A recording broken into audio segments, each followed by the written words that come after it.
Yes, people. We are back live. We are back live on the Sarcasm City TV YouTube for another edition of the Manchester United Manchester City show. And there is so much to discuss. And normally it's the red side of Manchester. Normally it's me with having to answer all the questions. Normally it's me that people want to hear from the most. Normally it's me who has to listen to the gaslighter extraordinaire.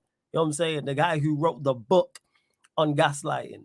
You know what I'm saying? The author, you know what I'm saying? CEO, you know what I'm saying? Of gaslighting. Absolutely. He is the definition of gaslighting. So we'll get to all those things because, as you can see from the title, Manchester City, fortunate to draw versus Arsenal with a question mark. We will be discussing that. Late goal for John Stones. Did Pep get it wrong? Were Arsenal robbed at the Etihad? Should Haaland have faced a punishment after for throwing the ball at Gabriel's head? Haaland and Arteta, Haaland and Jesus getting into it. It seems there's some form of rivalry back. The Rodri injury as well. And that's even excluded that they played today. And City managed to get past Watford in the League Cup. On the red side, Manchester United opening up their campaign, Europa League campaign tomorrow against FC20. 0-0 draw versus Palace.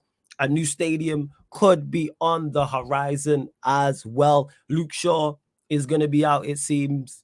United linked with left backs as well. We got linked with Kirkes from Bournemouth, also Robinson from Fulham as well. So plenty to discuss. And it's only right we bring him in. You know what I'm saying? Like I said, gaslighter extraordinaire. And when I say that with the most praise. Because to be something but still manage to gaslight people and run jokes is brilliant. And I give him full credit for it. So welcome to the show. Man, like They Talk Games TV is in the building. Yes, fam, what are you telling me, man? You good? Yo, you know I'm good, man. You know I'm good. Let me let me get set up. Those of you on YouTube, hit that like button. You know you're here for a reason. You know you're here because you like what's about to go down between a Manchester City fan and a Manchester United fan. Also, those of you on Spotify, stop it. I get it. You got to listen. I'm not telling you to stop listening. You got to listen. But at the same time, you got to add what you hear to what you see. It's like when you read a great book, you also want to see the characters. You want to see the actors that they choose to put in that movie when they make that book. Come over to YouTube, do the damn thing, because you're missing out. There's no way this is going to get described to you if you're listening on Spotify.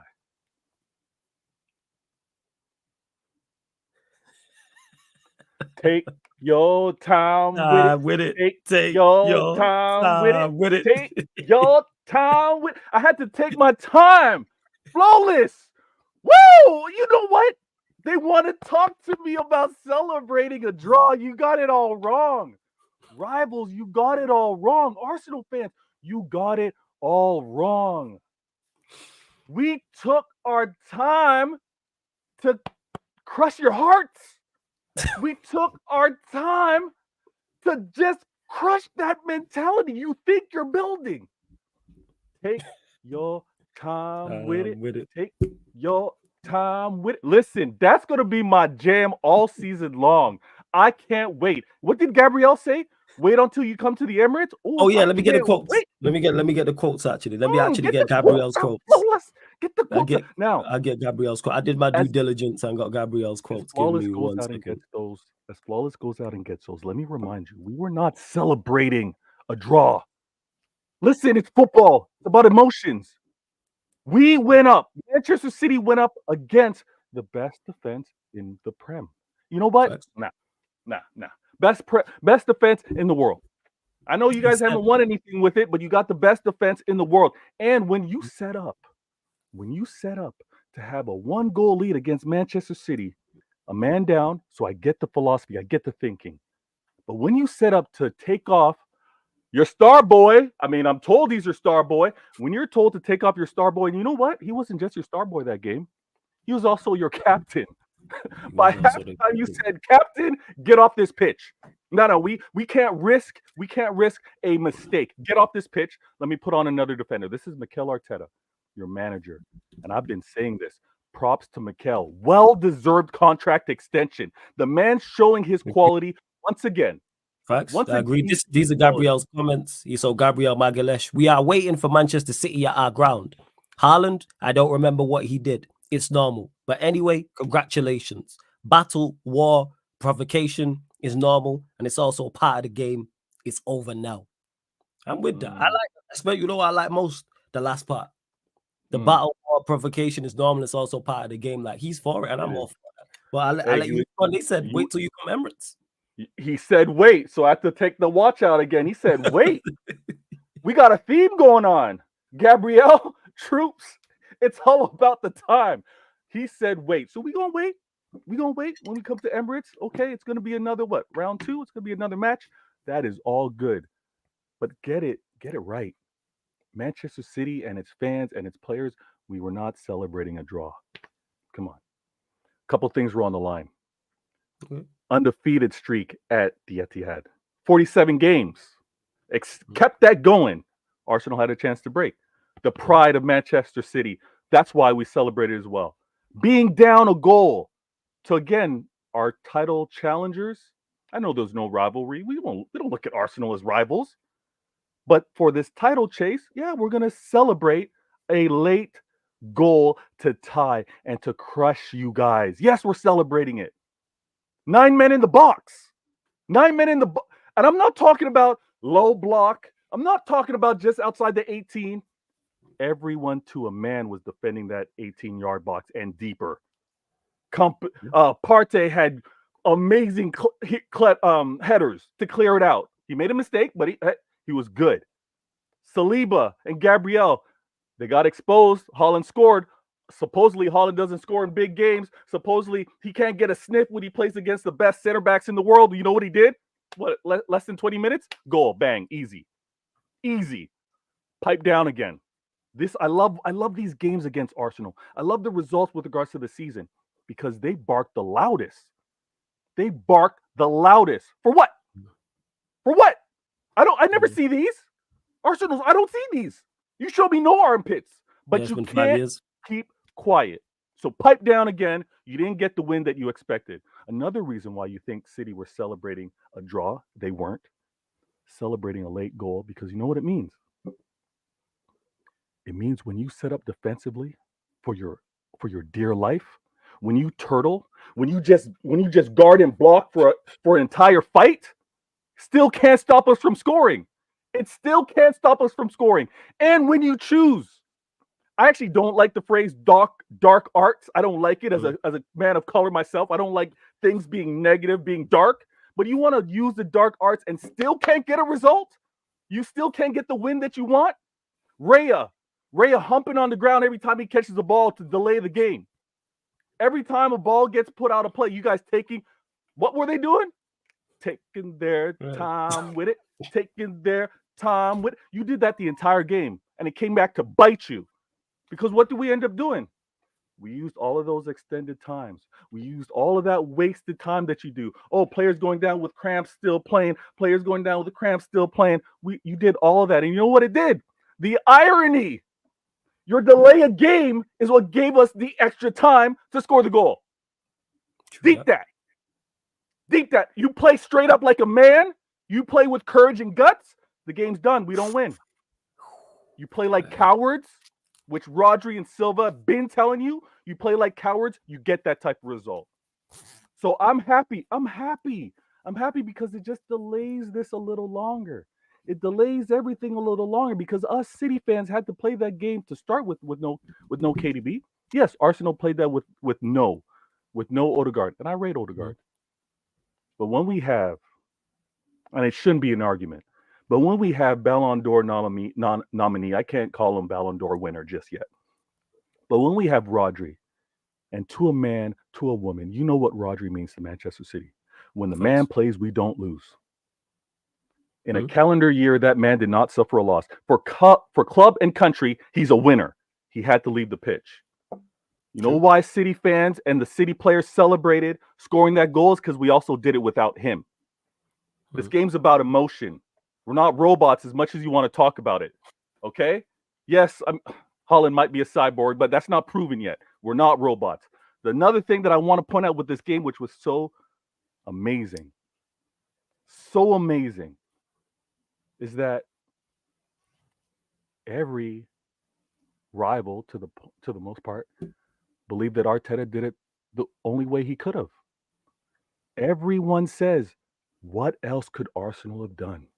Agreed. That is the only thing that they could have done to try and secure a win. And you know what they did? They didn't secure the win.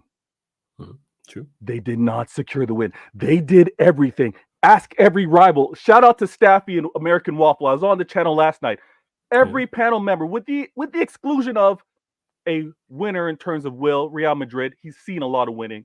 In terms of aggressive play, trophies haven't been there, but the mentality in terms of going out and still trying to establish a fundamental process or approach to games in Jacob and Spurs, I get all that. Take your jokes, make your jokes. But those two disagreed with the rest of the panels. They said, listen, hear Vader out. To a man, all of them said Arteta and Arsenal did all that they could. They did the only plan that they could to get a win. And they didn't get a win. Deep that for a second. So when you have a City fan, when you have someone else saying, listen, there's another way to do it. You guys keep telling me there's many ways of winning the game. There's also many ways to defend the lead with a man down. Because if the script is that easy, you're a man down, you camp in your box. No. And you know why you don't do that?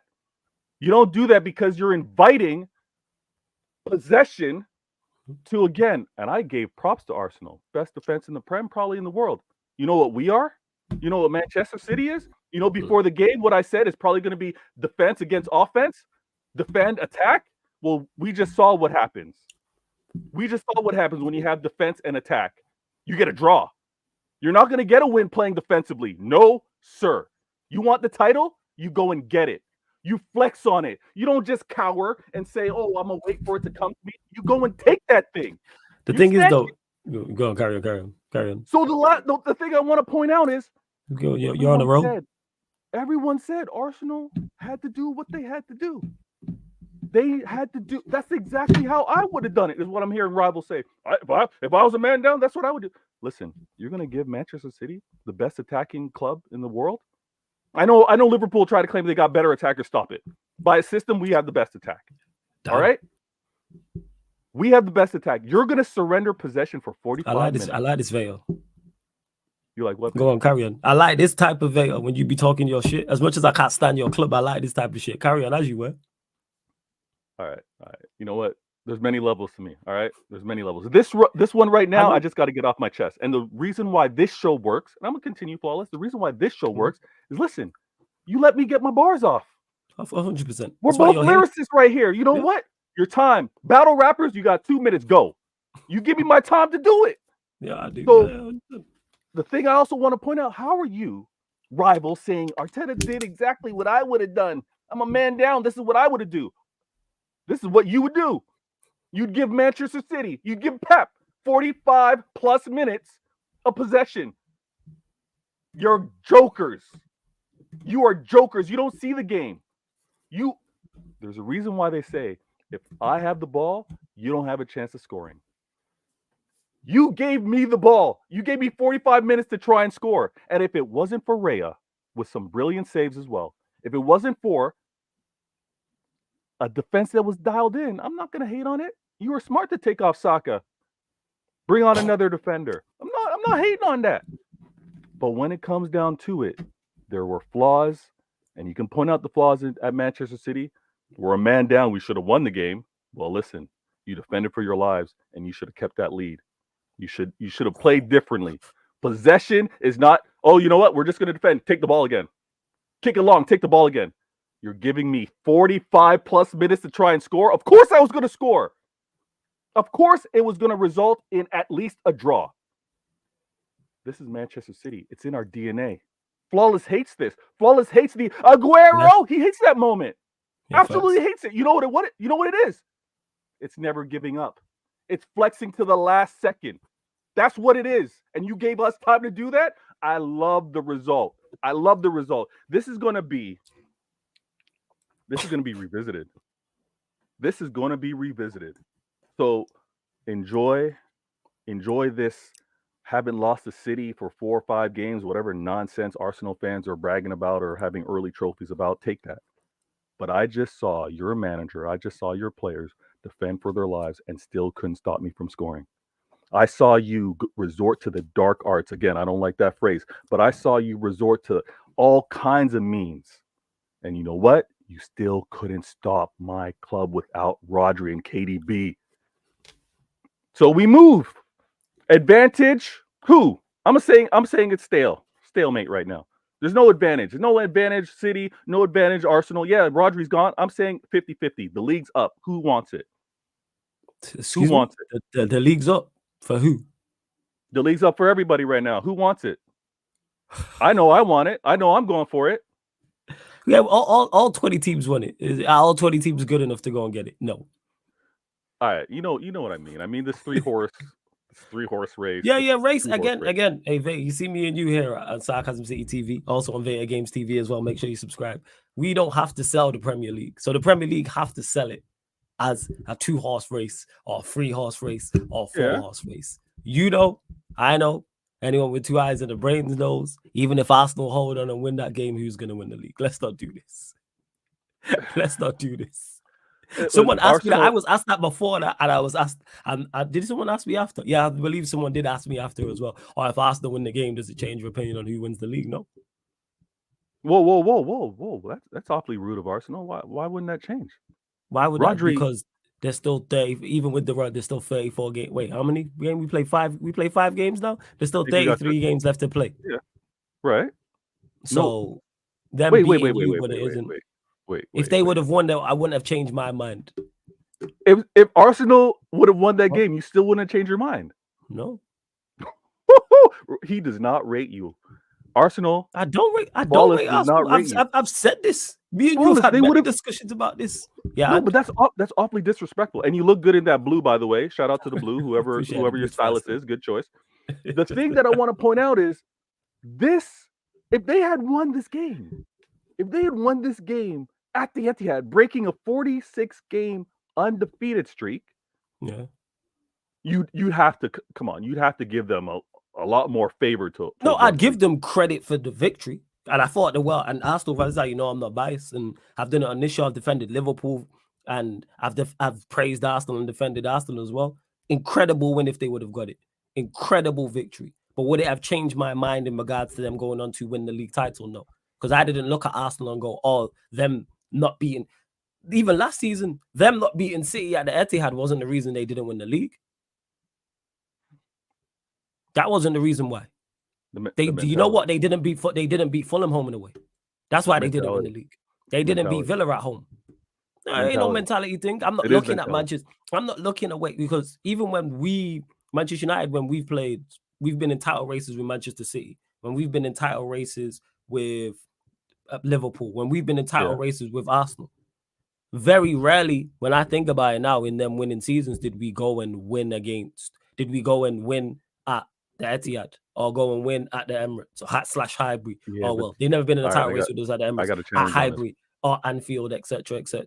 Now, can it be impactful? Yes. But anytime we lost the league, I didn't look at those games. I look at where we lost that points. The Aguero moment you mentioned. Yeah. We were 4-2. We were 4-2 up at home to Everton. Yeah. That's where you have to go in. That's where you have to go and do it. Like Arsenal again, it's a great sell, and you buy into it because you're smart enough to know that the people who sell in the Premier League will do it as well. And this is why I call you a gaslighter extraordinaire. Or if City need to go to Arsenal and win, you know what's crazy? I don't know if you've seen the clip on the overlap. Carragher and Neville were talking about it on the overlap about having to go away to your rivals and win.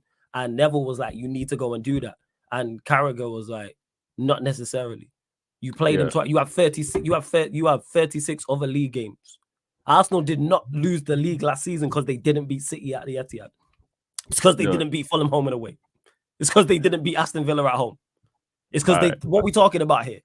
That's where it was lost. But go on. No. This is the thing. All right, it's a 50-50 ball. We're both going in for this tackle. Let me break this down. Yeah. Go on. The reason why I gotta say mentality is, and Flawless, you know this, and even with Gary, what he was talking about in whatever Carragher's gonna say. No, Carragher was on. The crazy part is, Neville. Neville was, but had your point of view, whereas Carragher had mine. Yeah. That was. I don't know why. So again, the reason why And I don't know why Arsenal fans get triggered. I don't know why they get triggered when City want to point out what the rivalry was for this title chase versus Liverpool, and why Liverpool fans, when they chime in and say, I'm looking at this title rivalry, and it don't hit the same. Something it don't smell right. The reason why, and again, I understand there's many ways to win a game. I understand there's many ways to win a season. The approach, in my opinion, is flawed. Arteta, Arsenal, for a long time now, and again, the reason why this quote-unquote cliche lives on is because there's a lot of truth to it. Troy Deeney told them they lacked a certain toughness. Troy Deeney said, cojones. He said they lack them. Back them, they ain't got him. When the fight came to them, they weren't ready for it. They're not ready to take on that fight. I know Gabriel wants to do his thing, but as a whole, as a squad, they ain't about it. They ain't about it. And if you want this title, you have to go get it. The reason why I got to disagree when it comes down to the rivalry and the fight that happened is because even with Liverpool, they did not say, I'm going to your house and I'm respecting it. They would come to our house to try and break the doors down, to try and get goals, to actually attack us. Kicking the door, waving the 4-4. They were kicking down the door. Yeah. And how and in the season they won the league, did they win it? Did they win at your place? The season no, they didn't. Oh, okay. They didn't. Go on as you were. But the thing is, you go to win. You're talking about the intent. You go with a mentality to take it. You don't.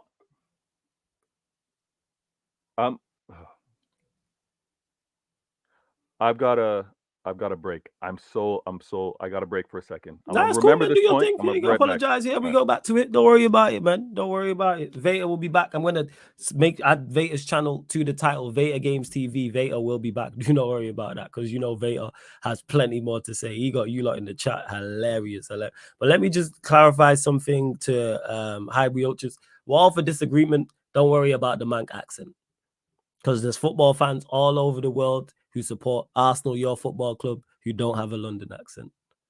Manchester United and Manchester City fans who don't have a Manc accent. I'm all for football discourse. I'm all for disagreeing, all for asking questions. That's fine, but we're not doing that. We're not playing the whole, because you're not Manc accent. No, this is not what we're doing. It's really not. We'll be back, though, people. Run up the likes, though. Hit the subscribe button as well.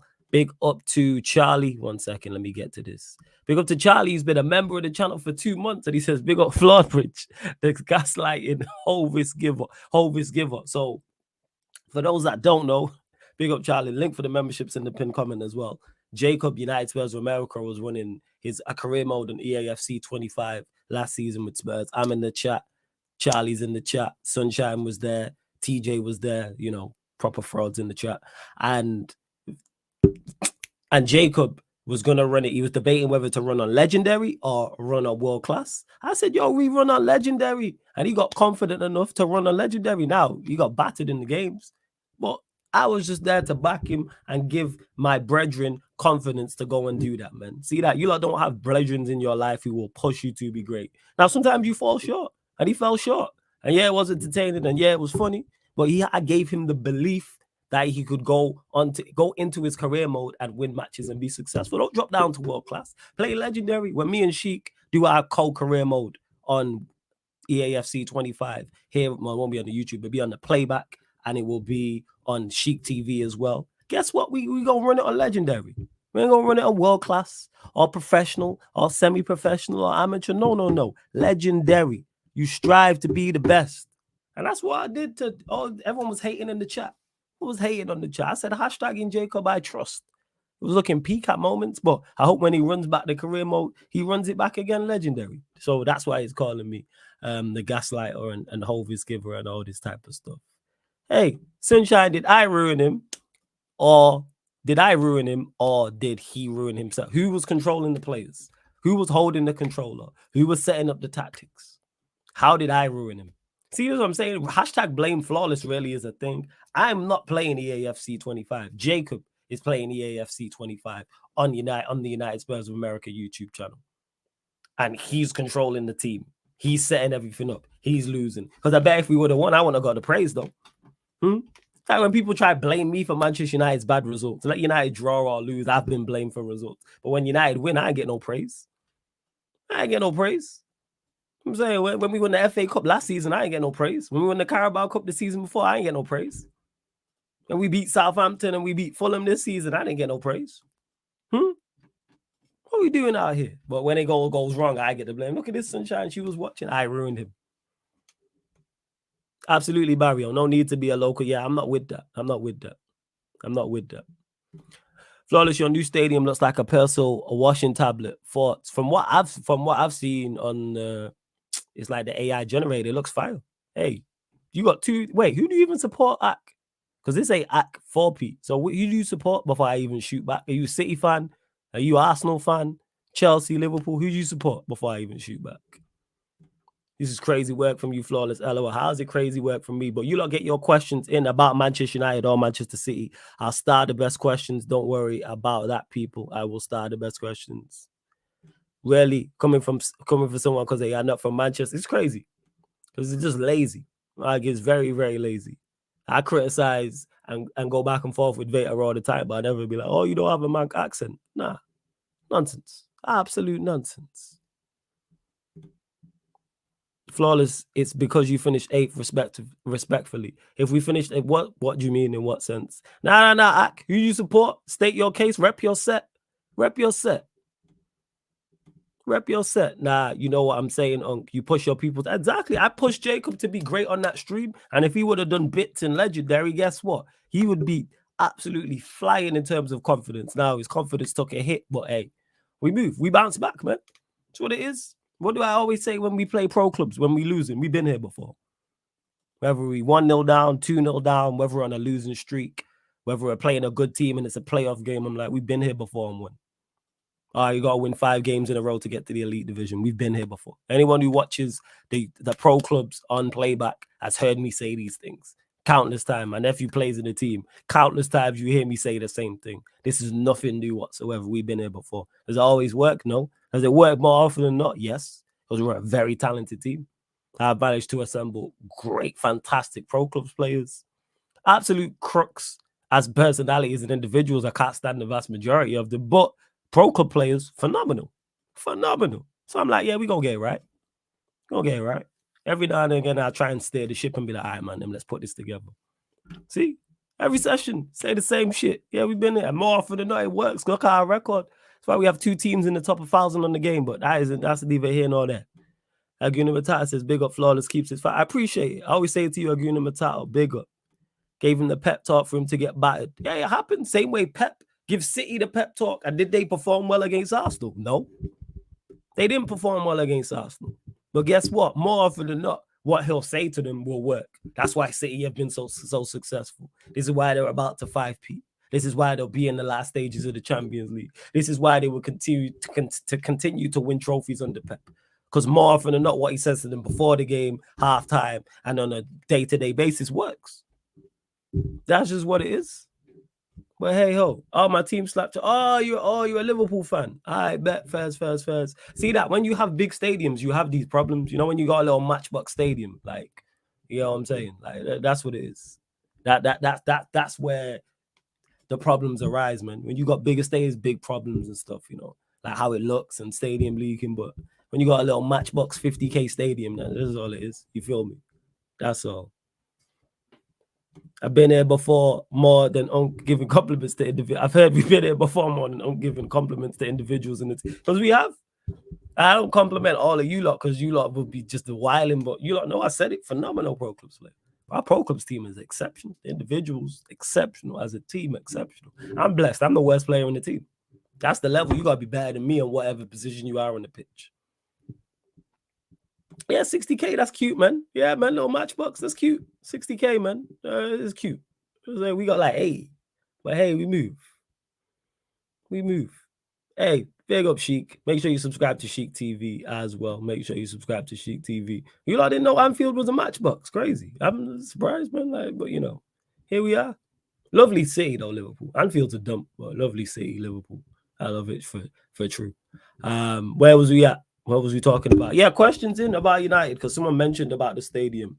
I'm happy for it. I presume that they're gonna knock. I don't know if they're gonna. What's the plans? You lot, let me know in the chat. Are they knocking down Old Trafford and building there, or are they building around? But hey, we move. I don't know. It's crazy, Barrio. It's crazy. Hey, who cares about the kid? Hey, you know what? He says 80K with a leaking roof and bad kitchen reviews, Bosh. If you're eating at a football stadium, that's on you. Don't be eating it. Hashtag blame flawless. You already know, man. I don't even know how much is our stadium? Is it 80? Is it 85, 90? I don't even know what it is. My Old Trafford is. I just know it's a lot. Speaking of, the Emirates has leaked. The Etihad was leaking, but hey, man, don't want to talk about that. Because when it's Manchester United, man, and these are new stadiums, that shit's old. You know what I'm saying? That shit's old. Like, our shit's so old is when Liverpool was actually winning trophies consistently. You know what I'm saying? Not, one every day, 3 years, and one Champions League once every 20 years. When these lot are actually doing well. Like, that's our stadium was built then. Feel me? But hey, we move. Sunshine says flawless, hashtag flawless hates me. Glad you know, can't stand you. Yeah, let's get to what I said. On a scale of 1 to 10. I'm joking before anyone takes it serious. Nothing but love for Sunshine. That's my G, 100%. On a scale of 1 to 10, how do you think tomorrow will go? I think we'll do all right. I think we'll do all right. I'm just looking for us to get a good performance, good win, no injuries. Because Europa League is a competition. Once this manager gets sacked, we can genuinely win. No dropouts. Because of the new format, it's like just finishing the top 8. And we have 2 very, very tough Europa League games. We have our 2 toughest Europa League games following this one. So it's important to get off to a good start because we play away at Porto, we play away at Fenerbahce, 2 tough games. And even if we draw them both, you know what I'm saying? Even if we draw them both and we got 5 points from a possible 9, I'm like, all right, Fez. Hey, and big up Northside for the raid as well, man. Hey, Liverpool fans, blame who said what he said? Hey, blame Ak. He took shots at me. I'm gonna shoot back. Fuck y'all, respectfully. I'm saying make sure you subscribe to Dage and Reds TV as well. So yeah, on a scale of 1 to 10, I think game will go 7. I'd probably bump it up to an 8. I think any victory with no injuries is automatically a 7. Automatically a 7. That's what I would say on that, Sunshine. So good question. Look at Sunshine making herself useful. About time. But big up Northside for the raid. Everyone who's just joined over from the raid, run up the likes, hit the subscribe button on the channel as well. Make sure you do so. Keep all your comments, questions, Manchester City or Manchester United related. Veta will be back shortly, so I start the Manchester City questions for Veta because he had plenty to say about Arsenal, and a lot of you lot from Northside's channel will be Arsenal fans. So it's funny when Veta was going off seeing you lot in the chat. What's my lineup? What's your lineup against 20? Would you make any changes like the Carabao Cup game, or you go strong? I would go stronger than the Carabao Cup game. What is strong for Manchester United? I'm acting like we got players like that. What am I talking about? I'm acting like we got players. Now Veta's fine, by the way. He's just handling some business. Like Veta's cool. It's not an emergency or anything like that. So I go Onana. You know what? I'd play Bayern in this game. Why not? Even though I think Onana's done decent this season. Bayern and go. Fuck. I wouldn't risk Martinez, but then it's Maguire. You know what? It's FC20. I played Delit. Wait, but Delit's shit. Because we got no Lindelof. You know what? Fuck it. I tell a lie. I would make changes. Bayern, Johnny Evans, Maguire. Is Malacia back? If Malacia is back, I'm playing him for half. Even though actually he's not even running, so that's daft. Jeez. Because I know Maserati. I played Dalot. Do I go Maserati? Our options are thin. Who we even got, people? Who we even got? I don't know. Now, Jose Hernandez been good is too strong of a stretch. He's been better. That's what I'd say. He's been better this season. Outside of the Liverpool game, I have no complaints. Apart from that 3rd goal, I have no complaints. Yeah, Malacia, but I don't think he's sprinting. Yeah, he just started training, so forget that. Jeez. If I suppose we have to go Maserati and Dalot because we got no fullbacks. Midfield, I'd play Agate. I go Agate, Casemiro.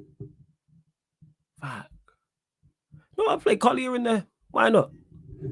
Play Collier in there. That's what I do. Wingers. Give Hoyland a run out. Wingers suck, yo. Oh, Lord of mercy. I'm trying to think about winning the game, But then I'm trying to think about winning the game, but then we got Spurs on Sunday. However, that man can play two. Wait, let me actually check our fixture list. I actually don't know. It's how bad our squad is that I don't want to see these lot. Give me 1 second. All right. Let me actually check the dates of like when we're playing and stuff. Hold up. So the Sunday is obviously Spurs. And then we play the third against Paul. Yeah, we might have to rest man still, because man are gonna have to play away at Paul. So yeah, I'd make wholesale changes, like I said. Buying there, Maguire, Evans, that'd be like my goalkeeper and 2 centre backs. Dalot, I'd play right back. Play Collier left back. Casemiro, Agate. Would I play Eriksen? Yeah, I play Eriksen in the 10. Yeah, Eriksen in the 10. You can always bring him off. Eriksen in the 10. Xerxes up top. Get Nacho Diallo. But then I get like 3 goals up and then start taking man off. So like, bring off Eriksen. You can put on Maino. Take off Diallo. Take off Xerxes. Take off Dalot. And just run it like that.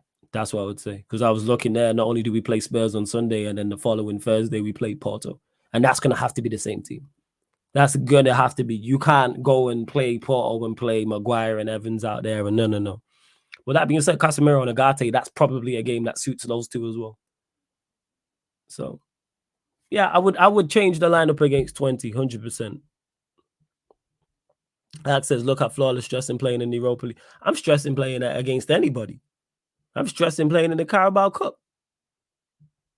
You think we could score 3? Seriously. Against these lot, yeah. I heard they're decent. Yeah, I do. I think we can score 3 with that team, yeah. Outside of that, no. All right, maybe 2-0 Sunshine. Maybe you got a point. Did Collier play today in that match? Which match? He played in the game against Barnsley.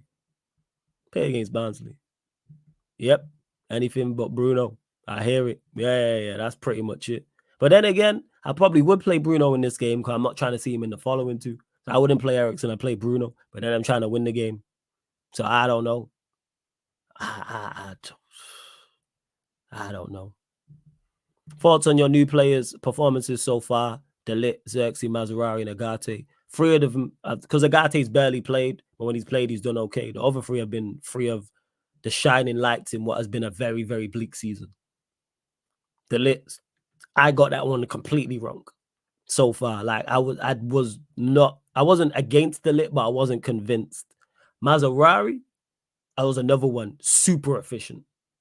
And I was talking to Zaire, who's a Bayern Munich fan, and he was saying he didn't want to lose either. I should have listened to Steve and Jez when they said they were good players. And Xerxes, only in front of goal is a problem, but I knew he weren't going to be prolific. But other than that, good player. That's what I would say.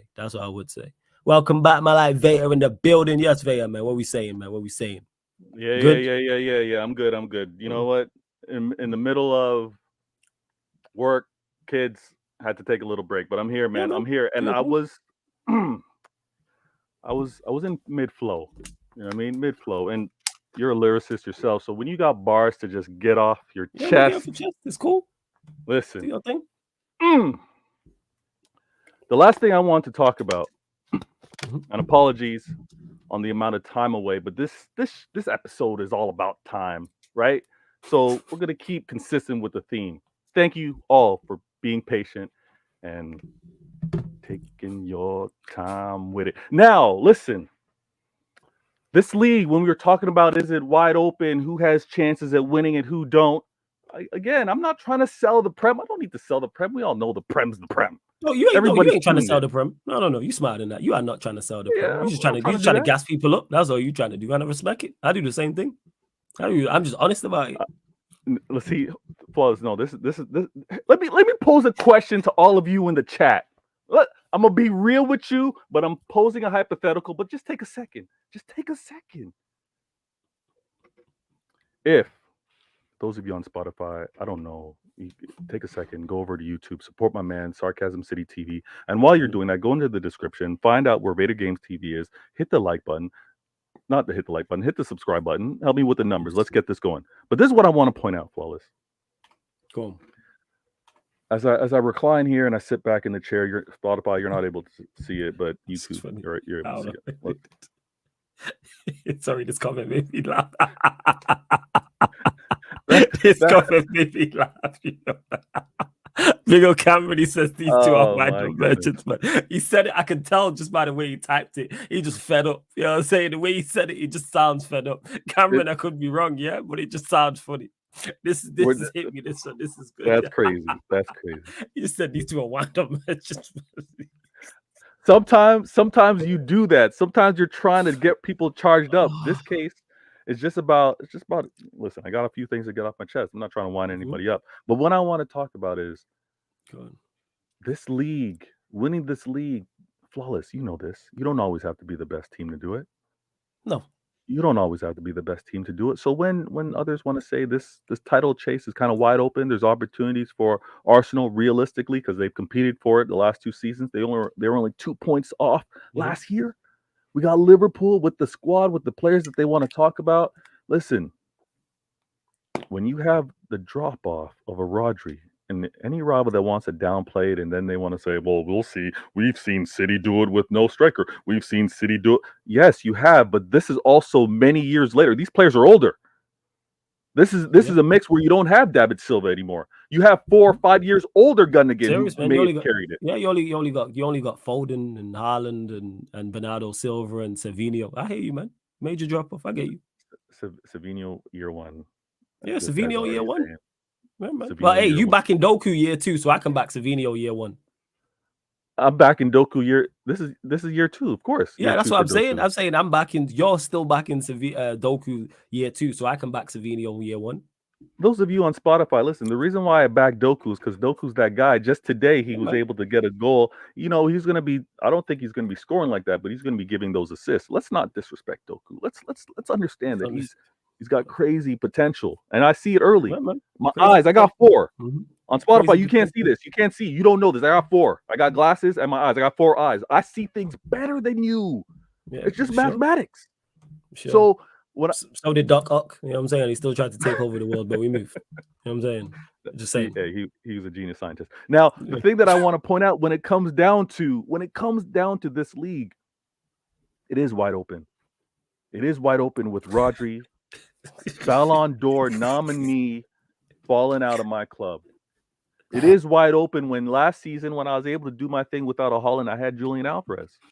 And I know these are all what ifs, right? Players may get injured, may not. If we're going squad for squad, I'm going to say team, player, manager, I'm better. But Arsenal want to remind me about their history.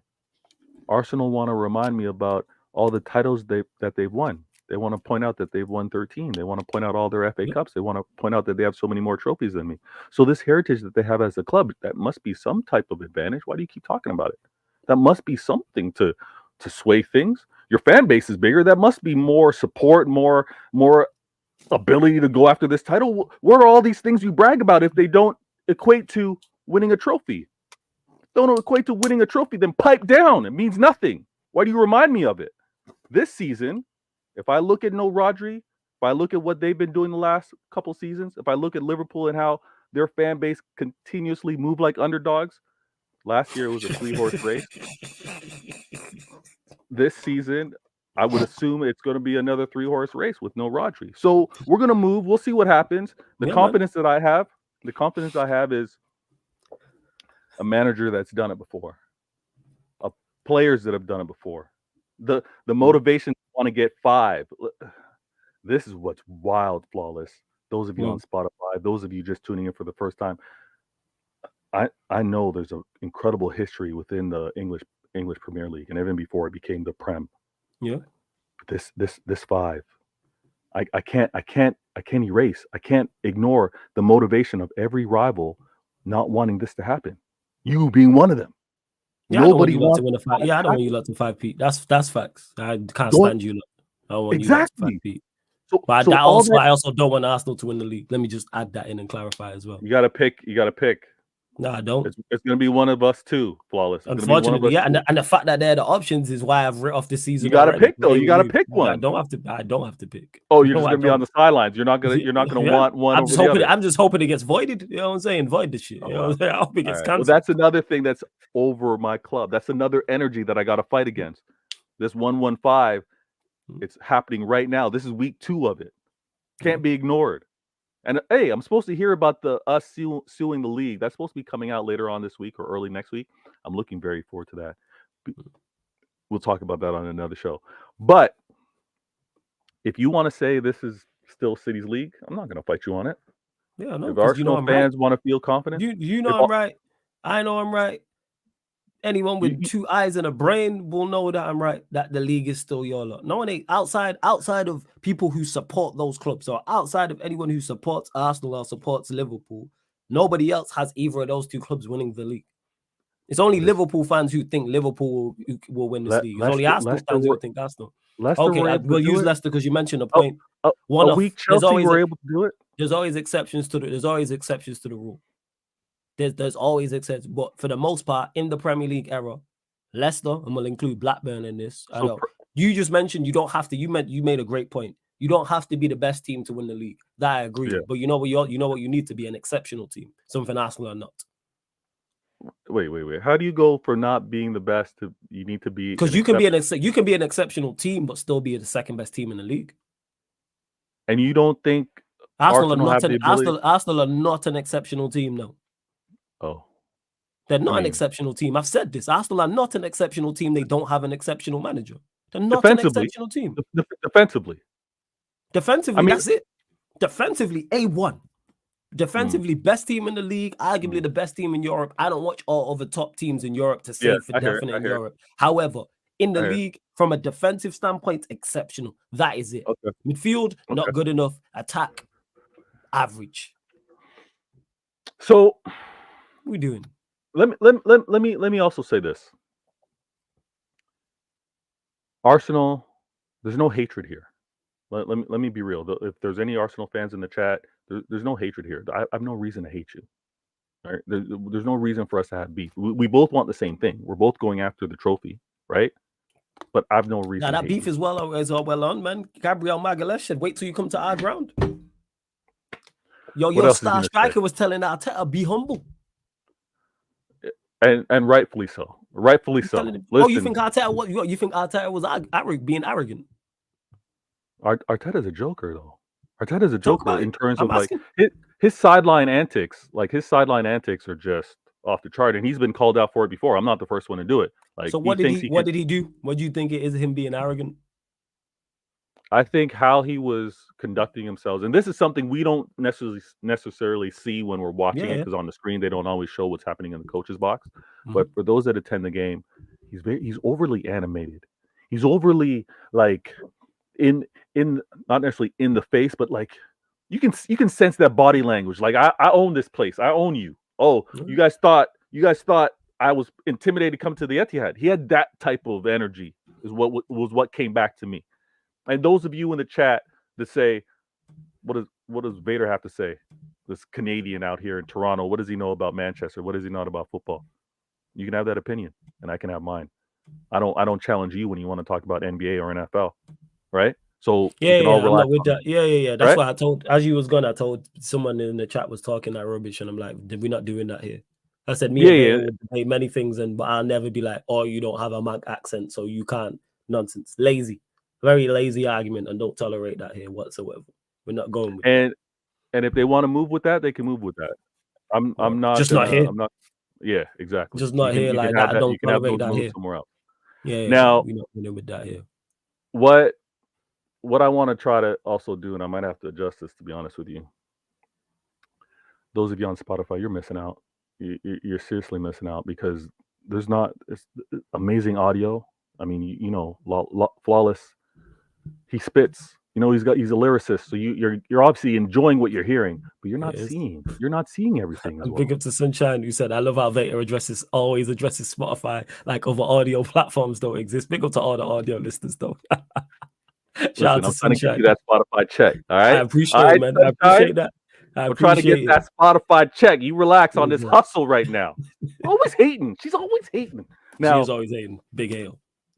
The whole thing with reminding Arteta to be humble, it was necessary. It was absolutely necessary because Holland knows, and Holland's going to talk to the manager. He's going to talk to the player. He's going to look at whatever that 17-year-old youngster that tried to get in the face of it and say, "Pipe down, who are you?" Because Oh, we're again, he talking about wasn't Lewis addressing you. Skelly. Yeah, you talk about Lewis Skelly. Lewis Skelly, He's know your like, role. Okay, know your role. You're not a headliner. You wait until you are to have those conversations. A little too early, but Holland was like, "Yo, relax. This conversation ain't about you." And Jesus, listen, I respect what you're doing. Obviously, you're over at Arsenal. You're gonna protect your manager. That's all good. But Holland was telling him, "Hey, show some damn humility. You're at the Etihad. We've won 47. You came in here and went negative, and I get it. PTSD, losing to Arsenal Arsenal losing the city for so many years.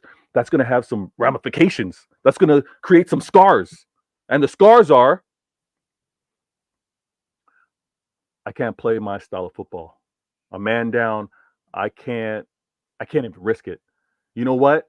My fan base don't even trust me, but what they will accept is if I cower and defend the entire 45 minutes. They have no problems with me. They shouldn't criticize me, because what else would anybody do? I spoke about it earlier. Every rival to a man said I would do the same thing. with the way you know Arsenal, what? yeah, with the way Arsenal are, yeah. But that's a problem on how they've been constructed. That's why I would set up that way, which is why I've been critical of them. And why, when you like, you don't think they're good enough? No, because they're not. I think they're going to have. I think they're going to They're not have good to enough. play. They're going to have to play lights out, and in that regard, yeah, they're not good enough. They're not good enough to keep that level. They're also not good enough if this manager chooses to go after all the trophies. He's going to have to prioritize, and hopefully he's prioritized his entire career at Arsenal. He's never gone off to the domestic cups. He's played weakened sides in all of them. Well, which is foolish on his part, but hey, we move. That's their look.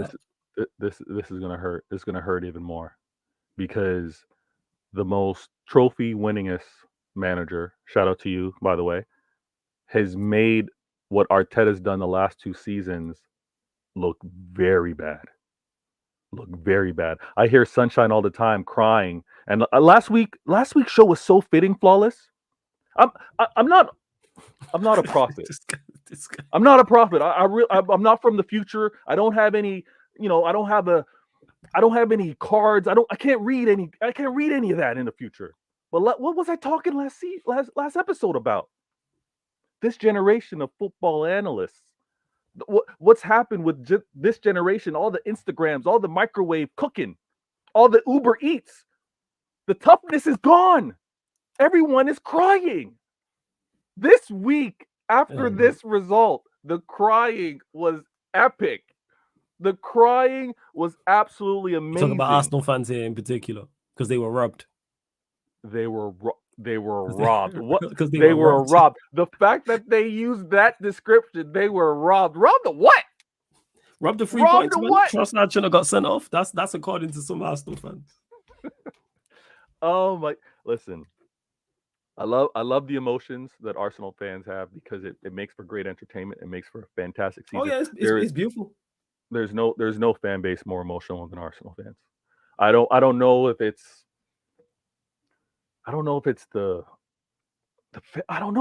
it starts from the fan base. It can't start from the fan base. I don't know if it stems from. Does it stem from the larger Arsenal accounts? Because they all seem very emotional. Yeah, the larger Arsenal accounts are very emotional.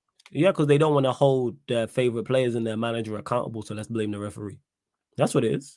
I've said this already. For anyone who's like, "Oh, I hate Arsenal." If it stays 11 versus 11, I think Arsenal win the game. Blame Trossard. I'm gonna blame anyone. Blame Trossard. Well, Flawless, we're gonna disagree on whether they win the game or not. No, I'm saying if I think they were, because they was up 2-1 at halftime and with a better side for the majority of that first half. No. Don't do the majority of the first half. They were able, and this is where we're going to break down the game. Not only on a Sarcasm City TV do we talk, we get our bars out, but we'll also talk some proper ball. Absolutely. Had it not been for a questionable start of play with my captain at the time, not in position because he was called to talk to the ref, I don't think that goal happens. Maybe some of these Arsenal fans want to do the what ifs. Oh, if we had 11, we're winning that game. Well, if the referee didn't blow that whistle, early and my actual captain, my right back, was in position, Martinelli doesn't get that deep down the pitch. Martinelli doesn't give that pass back. No, I get that, and that's a fair assessment. But where my assessment comes from is I think they were the better team. They were the better team in the first half. They impressed me. That's why if I am an Arsenal fan, I am mad. Yeah, they was. After that Rodri injury, they was the better side. They had 10 minutes. It was much more than 10 minutes. When did Rodri go off? Rodri went off early, but they had 10 minutes of actually looking. When did the first goal go in? Even before that, even just before the equalizer. Like, wait 1 second, let me have a look. Let me see. Make sure I got my. Make sure I got my. That first goal, right? That first goal is questionable. That first goal isn't them having. That first goal isn't them having any dominance. That first goal isn't them having any type of build-up. I'm having a look now. Give me a second. So yeah, an agreement. So after they scored, the first 22 minutes was you. After that, it was all them. Okay. Gabriel legit. They should have been 3-1 up. Gabriel missed the sitter from 6 yards out. We hit a post. Gundogan hit a post. What are we talking about? Why are we doing this? When did Gundogan hit the post? Gundogan had a free kick and it hit the post in the first half. Oh yeah, he did. Yeah, I forgot about it. I did forget. But see, again, when you're in the circles, you're only going to hear the positive of Arsenal, right? And again, City fans, we ain't here. Nah, it's not the circles, but even outside. Outside, it's not. It should have been. I'm just giving my statement on. No. I know, but when you want to point out that goal could have happened because again, Gundogan hit the post. Magalhaes didn't even hit the target. So when we want to talk. But even outside of the chances, even if you eliminate the chances there, the biggest compliment I can pay them is they deserve their lead at halftime. Yeah, they did deserve the lead at halftime. So because they were the better side. That's the same way. No. How do you deserve a lead but not be the better side? Because they literally, I think, took 3 shots and scored 2 goals. So they were clinical, but they weren't the better side. They weren't creating the chances to actually be up like that. None of you were creating chances. None of us were creating chances. Not in the first half. What did you create in the first? Outside of the goal, Gundogan hitting the post. What did you not create? Holland had a header that got saved. It's comfortable. You expect the goalkeeper to make that save first half. I'm talking solely first half. No, but when you talk about we weren't creating, when you're talking about we weren't creating, that first 20 minutes we were very dominant on it. Rodri going out, and then I agree with you on that. Right. I agree with you on that. So the first 20 minutes is almost half, the quote unquote half of the half, right? It's quarter of the game. So they had the latter part, and obviously they got confidence, right? These cowards got confidence when the Rodri was no longer on the pitch. Wait. What did you call them? Wait, just bypassing that. What did you just call them? Right. You said these cowards. Yeah, these cowards. No, why do you call them cowards? I'm asking why. I want to know why you call it Arsenal cowards. Go on. Arsenal being called cowards when they play Manchester City. It's not a new thing. It's for a series of games now. All right. That's what they've been doing. And I said it earlier. When you're hurt, when you've been punched, when you've been cut, it leaves damages, it leaves bruises, it leaves scars. You can't just put that away. You can't just forget about it. Arteta takes this approach because he's scarred. And he's scarred because he's not only seen it done to him, he's seen it done to others. That's why everyone says, you go to Manchester City, and I don't fault you for it. You heard me, Flawless. I'm like, listen, it's a disrespect if you try to open up and play expansive football against me. Yeah. You have said that. So I wasn't expecting anything other than what they did. Yeah. I wasn't, especially going a man down. I'm not faulting you for it, but there's a way to do it. You can be a man down. You can be defensive. But when you take off your star boy and you have no control of possession, you're just inviting City to try and score. Yeah, and you're proving my point when I've spoken about Arsenal not being good enough because they have no outlet. Their attacking options stink. No, he took off his outlet though. This is the mentality. Okay, so all right, so let's say they leave Saka on. He's not really running behind. Like, let's say it's just Saka. You're relying solely on him. The fact that you are chasing down a Premier League title, and you are relying solely on one player. Therein lies the problem. Let's reverse it, and you go to the Emirates, and you go down to 10 men. One, you have more than one outlet. You have more than one outlet option, and 2, you have attacking options to do something. Yeah. They don't have that. So when you hear me being critical of Arsenal, now we're seeing it. This is it. You Okay. just mentioned I'm Saka. with you. I agree with you to an extent. Saka is definitely an option when you are looking for an outlet and you're behind the ball. Outside of relying on Bukayo Saka, they had nobody else Yeah. of And that's quality. where Their and options that's suck. I hear it. I hear it. But that's where I also have to challenge. And that's where I'm like, No. listen, yes, you defend for your lives, but the way he defended was wrong. I think Martinelli was a player to come off. I think a player that you quote unquote trust, a player that has been your star boy, a player that you want to say, again, was captain of that game. Because everybody wants to gloss over this, right? No one's taking their Talk time about it. with it That's why you're when here. they're That's why. looking at these players. No one is doing that. Why is your captain getting subbed off when you actually want some type of control, some type of possession? Hey, ignore it. That's cool. Arsenal fans, you're going to be reactionary. It's all about the refs. All right. I'm hearing some kind of wildness because this ref actually did an off job doing refereeing outside of the Prem, and it was for a charity match that ties back to my owner, that there's conflict of interest and that he got paid off. This is the extent that these rival Arsenal fans go to. Conspiracy theories for every damn thing. They're the only fan base that look weeks ahead to see which referee is assigned to the game. They're traumatized. Yeah, They're scarred. Lewis said it. I'm back again. You're mentioning the same thing. I've mentioned it as well. Victim mentality. And you know where that stems from, Veta? Because they don't want to hold their players and their manager and their squad accountable. So it's okay. You just mentioned it there, looking ahead at games to see the referee. Let's blame the referee. That's on Trossard. Again, they were a kick away from getting a result.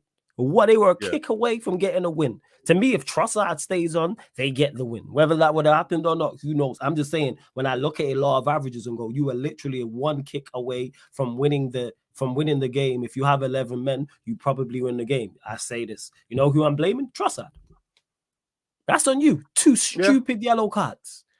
The pullback on Savinho, all right, cool. But it's a stonewall yellow card. Forget kicking the ball away. Man ran into Bernardo Silva. And I had troops telling me, oh, that's not a booking. Crazy. Absolute crazy. Let me get to this idiot's super chat as well. Foolish done. Big up, Steve. Make sure you subscribe to his channel. I enjoy seeing Flawless having to deal with Arsenal versus Manchester City title race. The pain he goes through watching his two rivals battles for titles is so satisfying. So you see when I be crashing on Steve and the rest of my panelists is because of shit like this.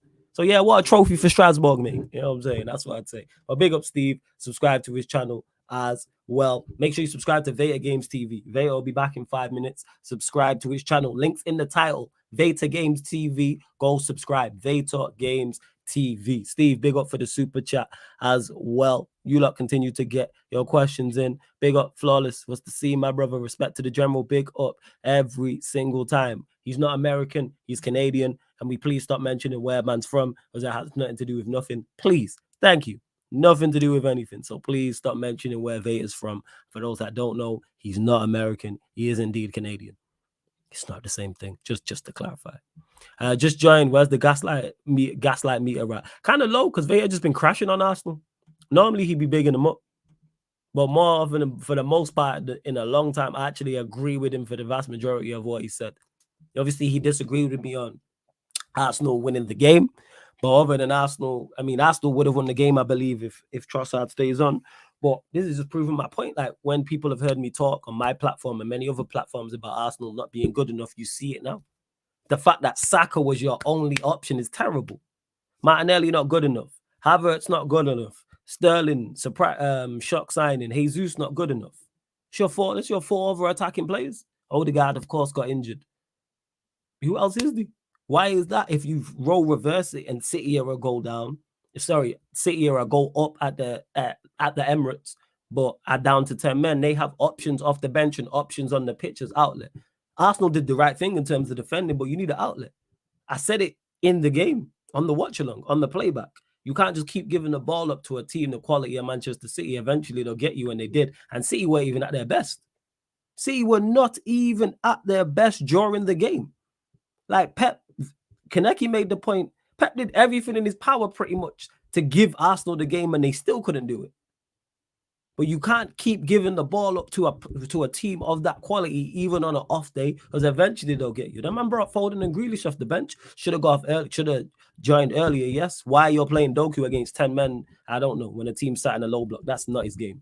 What his game is a whole different conversation. But he shouldn't be playing. Like, it should be Grealish and Foden. Akanji and Diaz shouldn't be the ones with the most touches on the edge of the box. That's Foden. That's Grealish. That's Bernardo Silva. That's your creative players. Go on. This is where it becomes a little bit of a chess match. And listen, I don't know who started this. I'm gonna have to comb. I gotta wait until AI has reached a certain level of sophistication. I need to put in a prop to see who first said Vader is a gaslighter, because I don't know why it's sticking. I don't know why this Vader is a gaslighter is sticking. You know why what I am. You know why it's sticking. Look at the man in the mirror, mate. You know what I'm saying? That's why it's sticking. That's why. And you're not a gaslighter. You're a gaslighter extraordinaire. That's why you are a gaslighter on a whole different level. But it's great to hear you crashing on Arsenal and Arteta and calling them cowards and things of that nature. It's great. When you play cowardly, you get these type of results. And again, Arsenal fans, you know this. Listen, I remember a time when you would criticize the hell out of Chelsea, where you would criticize negative football, where you would criticize style of play. And for whatever reason, now that the shoe is on your foot, oh, you're wearing the best J's. Oh, what you're doing happens to be the right way to do it. You're jokers. You're jokers. It doesn't work. It's not good when you're not doing it. Once you're doing it, it's all fine and dandy. Now, I think when it comes down to what's going to be required to actually show that Arsenal deserve to be here, like deserve to actually go and get this title, it's going to require a lot more investing. It's going to require a lot more investing in Arteta. Wait, what? Wait, what? What do you mean? It's going to, when you say it's going to, oh, you mean they have to spend more money? Well, I think they have to commit more time to Arteta, and I'm not faulting Arsenal. So that's more money. More money, and again, you say we had this discussion, though. We had this discussion. We said $1 billion. You're gonna need $1 billion to topple. He's gonna need $1 billion, but he's also gonna need. See, this game isn't about. This game isn't just about. It's more than tactics, right? You're dealing with people. You're dealing with emotions. You're dealing with thinking. Mm-hmm. We just before I left, I talked about being scarred. Like Arteta, some Arsenal fans, they need to lie down on a couch. They need a therapist. They need someone to talk it through and see what's got you so concerned, what's got you so scared, what's got you so in a state where you're cheering, celebrating a player getting injured, and excited for an upcoming season. Yeah, that's just wrong. This is the scarring that's happened though. What's got you wanting a club to get dissolved because you don't want to compete? Yeah. What's got you dissolved? Yeah. So I bring all of this up. Because until you take accountability and until you want to actually go and get it, put in that work, it's not going to happen. Putting in that work means having some patience with Arteta. Putting in that work means finding out what these players can and cannot do. I think he's from your neck of the woods. That's Canadian dollars, right? Yeah. T Dot is my dude. T Dot's my dude. Big up T Dot Guna, man. So I'm glad this is someone from your neck of the woods. Big up T Dot Guna, because I see you in the chat all the time. He says 800 million invested, no titles, and you're saying invest more. You are joking. Our players are not that good. No. You need to invest more. Not only do you need to invest more money, you need to invest more time. You need to invest more time with it. The reason why is because Arteta is learning on this job, but he's also learning against the best manager. He's learning against manager, and that doesn't happen overnight. He's proven that our Liverpool fans, listen, Arsenal, Arteta has proven that they've been able to be better than Klopp the last 2 seasons. He still needs to just prove that he's able to be better than Pep, and that's not easy. That requires you to be patient. You don't want to start from scratch. Starting from scratch means two more seasons, or 2 seasons off. 2 more seasons he's got. I think his contract got extended until 2027. It's 3 years. But I'm saying, let's say he don't win the league this year, and then he don't win the league next year. Does he deserve the season after? Absolutely. I'm not gaslighting you. I'm not trying to do anything. So he does. So if he doesn't win, so just to clarify, he don't win 2024-25 season. He don't win 25-26. He deserves the 26-27 season. Absolutely. So absolutely. that would be how many years it'd be? That'd be 7-8 years with no league title, and probably over $1 billion spent by that point. Okay, first. Flawless. Time. And let me just get to something real quick, because Henry says, as you ask that, before you get to that, let me also say the reason why I say you give him that time, and I'll give one caveat, because I'm not crazy, I'm not wild. Don't be in the chat being like, Bader, what's he talking about? You're not gonna allow a manager just to be there and lose all the time. Well, listen, if he loses to anyone else, and this is why it's exciting. This is why I'm looking. Okay, so it's this okay. is why I'm looking at this 3-horse race. So if he loses in the next 2 seasons and it's only to Pep, he deserves the third season. But if he loses to Slot or anybody else not named Pep, then he should get cut. So basically, Anyone it's okay other being than second to Pep, but you can't be second to anyone else, right? Facts. Okay, Facts. and at most, outside of you, people are not okay with that, and that's why. And I understand that. I'm not okay with that. I'm not accepting that, because Pep's not invincible. Because we've seen people take league titles off him before, and you have to be. And the only I think there's only 3 managers who have taken league titles off him before. I believe. Correct me if I'm wrong. Jose, Klopp, and Ancelotti. Let me know if that third one's right. Ancelotti's that's not fair. That's not fair. I don't know. I don't know if that is that correct. Steve or someone in the chat, let me know. Or is it just Pep? No. And I mean, is it just Jose and Klopp? It's just Jose and Klopp. Okay. Some want to say Conte because the first year that Pep came to the Prem. Yeah, if you want to add Conte in, that's fine. The point that I'm making is go get me managers of those calibers. They're not out there right now. How do we know? They're not out there right now. So you're telling me there'll be no manager? Wait. So we're saying there'll be no manager the level of Klopp ever again. There's no manager the level of Carlo Ancelotti. See, you don't even believe the shit. No, I do, but you don't. No, I do. I do believe it. Because your timing of when you were posing it got me laughing. That's all. Listen, Spotify, honestly, I'm only laughing because of the timing of it. Now, the reason why I say the manager isn't out there is because, again, the board, Arsenal's board, are very smart. They gave him a contract extension until 2027 because realistically, Pep is probably here for why are you laughing now? See, now I got to ask you, why are you laughing? Because I love this premium gaslighting of Arsenal fans is great. It's great. I hope they keep Arteta, but for different reasons. But I'm with you. Because they are very close to being a serious outfit and can go contend for serious trophies. They are close. Yeah. They are literally, in my opinion, a couple chess moves away. Literally a couple. But they won't do it. No, because the board, the top of their list is not winning. No. I think the board. And the fact that you said that he can go, has he been there 5 seasons now? Is it 5? Hey, chat, let me know. How many seasons has Arteta, full seasons Arteta been at Arsenal? Full seasons? Yeah, full. Is it 4? He's been 4 full seasons, 4.5. Okay, so 4. So you're saying he can go 6 seasons with no major trophy, and that's okay. That's crazy. That shouldn't happen at any club. That shouldn't happen at any. That shouldn't happen. Take Spurs out of it because they don't. That shouldn't happen at any club outside of Spurs. And that's the fan bases correctly would kick off as well. No. That smart can people happen in those fan bases. That could no. It can't. No. Don't get misunderstood. It can happen. Yes, because every team, Real Madrid, whoever, go through unsuccessful periods. My point is, you make changes during those unsuccessful periods, but you do not carry on. No, but this is where we always disagree. When we got different philosophies, and I have no problem with it. I think it's easier to bring in players than it is to change the manager, right? I think what's kept Arsenal from doing what they need to do is the mentality of the players, or the quality of the players, or even how the players have actually fit within the system. I think they're off that, and that's why the board are smart. They're like, listen, extend the contract to Arteta because he's shown that he's only finishing second to Pep, and Pep doesn't look to be here much longer. I would confidently say. So you're basically saying, all right, wait till Pep leaves and then you can capitalize. That's your mindset. I think that's Arsenal's mindset, and I can see the strategy on it.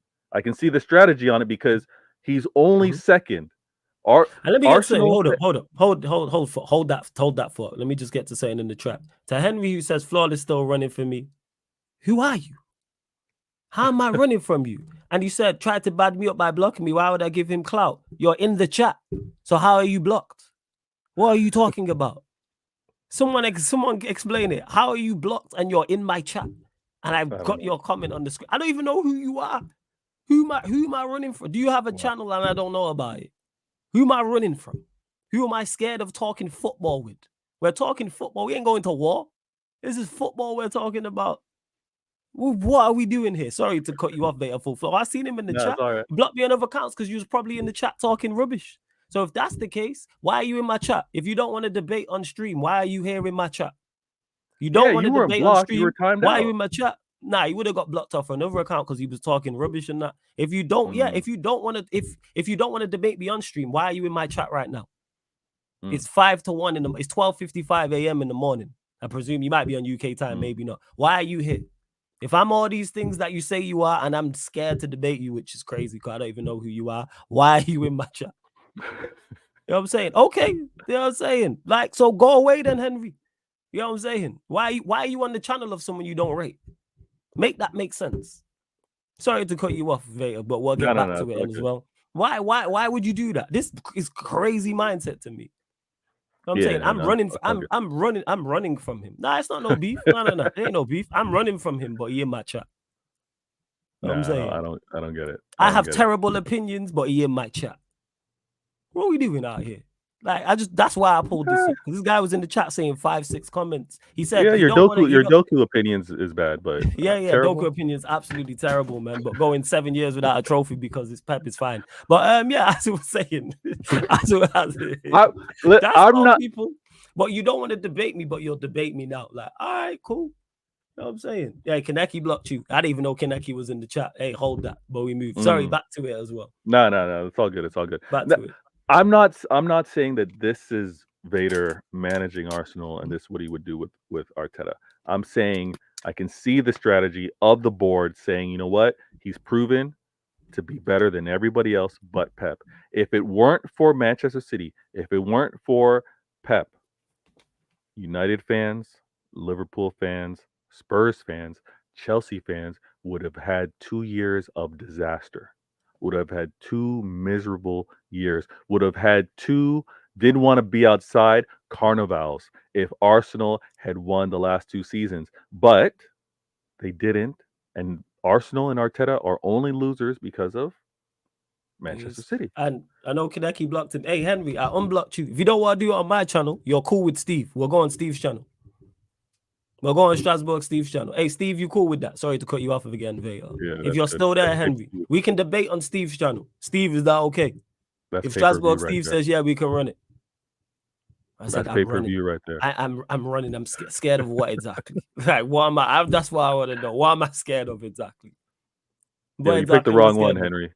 Henry, you picked the wrong one. I don't know what you're thinking on this one. Yeah, like that's what it is. That's what I'm just like, huh? What am I? That's what I don't get. Or you can say, oh, your opinions about I'm running. What am I running from exactly? Worst case scenario, we have a debate and he destroys me in a debate. All right, cool. We move. Worst case scenario, man didn't lose nothing, but hey, we move. But Steve, let me know. Steve, I believe you be on your channel. So yeah, Steve, go on as you were. Carry on. Sorry. I just unblocked you as well, Henry. You know what I'm saying? Go on. The whole philosophy in terms of keeping Arteta makes sense to me. And this is why, and you caught it early. If he finishes behind any other manager but Pep, that's when the floodgates are going to happen. That's when the fan base can have their meltdowns. That's when the fan base can say, you know what, we were wrong about this guy, because he's finishing behind managers that really shouldn't be there based off of the squad that they have and where they're at. Arteta, when we want to talk about who's under the most pressure, when we talk about who needs to win this league, let's be real. This isn't me being no underdog, me not trying to have any pressure. I've had pressure the last 4 seasons. If my club does not win one, you think Manchester City fans are having a meltdown? You think if my club does not win with Rodri being out this season, we're going to be losing our minds? We understand that this has been absolutely amazing, but the pressure is on Arsenal. 20-year drought. 20 years. Of course, the pressure's on you guys. And if you don't win, and finish behind someone else than Pep, yeah, it's going to be long. It's going to be long. So that's where everything lands right now. That's why I'm looking at this season. I know not many people are going to say the league's ours. Liverpool fans, you like being in the cut, being in the shadows. Continue to do that. Arsenal fans, you've been telling me for the last 3 seasons now, and I remember growing up as a kid, my mom, my dad, just before bedtime, telling you those stories. They want to raise you right, so they give you those moral stories, those fables, just so you know how to behave, you know how to make some life choices. I heard about the story about the boy who cried wolf.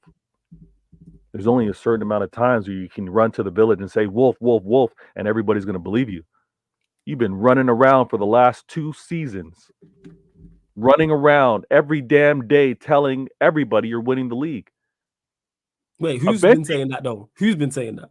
Arsenal fans been saying that. Yes, because they have hope, but no one outside of Arsenal, no one outside of Arsenal fans, you and Ryan, think they can win the league. You, Ryan, and Arsenal fans.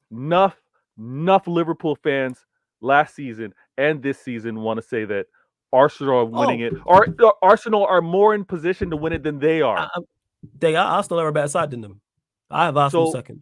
So when they say that, and they're saying City can't do it again, City won't do it again, they're also saying that a lot more. They piped up because Rodri being out. So when I hear all of that, eventually you're going to be right. But I ain't believing you anymore. You telling me every day it's going to rain and it doesn't rain. When it does rain, I'm not giving you credit. You've been saying it's going to rain for like the last 2 months. Of course. The last 2 years, you're telling me it's going to rain. It hasn't. And now it's raining. I'm not giving you credit. You're eventually going to win it. But don't lose it to anyone else this season. And we're going to talk again, Flawless. I mean, I appreciate all the time that's been given to me. I appreciate how we talk. I mean, we didn't even talk that much with regards to the League Cup, but the League Cup just happened today. Yeah, because you beat Watford, dude. Well, I beat Watford. I had some youngsters on the pitch. Wait, why can't I get all braggadocious about the youngsters and the kids playing? If you want to, feel free. We just got more important things to discuss. That's all it is. We got more. Did Pep get it wrong? Did he get his lineup wrong and the subs wrong against Arsenal? Considering you were playing against 10 men and didn't get the win. Well, considering I played against 10 men and they defended for their lives against the best defense, and they were trying to prevent me from scoring, I was able to score. Now, was I able to score 2 goals? No, but I was able to score 1. Okay. Did he get the original Pep get it wrong? Did Pep get it wrong? Flawless. Yeah. You and I played ball, right? Yeah. Mm-hmm. We played. I scored. Yes. I scored against their 11. Yes, you did. So I'm not looking at Pep and saying he got the starting 11 wrong. What? No. Pep didn't get the starting 11 wrong. No. I'm not going to go in hindsight now and say, you know what, his starting 11 versus Arsenal's full 11. He'd gotten it right, and then when they went down to 10 men, he'd gotten it wrong. No, he wanted to see how Arteta was going to set them up. Not only that, the players wanted to see. But we knew how they were going to set up. Oh, yeah, we knew they were going to defend for their lives. 100%. Did we know they were going to defend like that? No, but we knew they were going to defend for their lives because, again, just a couple games ago, I had Inter come to my house. Now, Inter played more expansive football, but they defended well. And just last year in Champions League, I had Real Madrid, arguably the most decorated club in the world. 1-2, they want to say, between rankings and it is 1-2. I don't know why you say that like it's not. It is 1 and 2 between you two.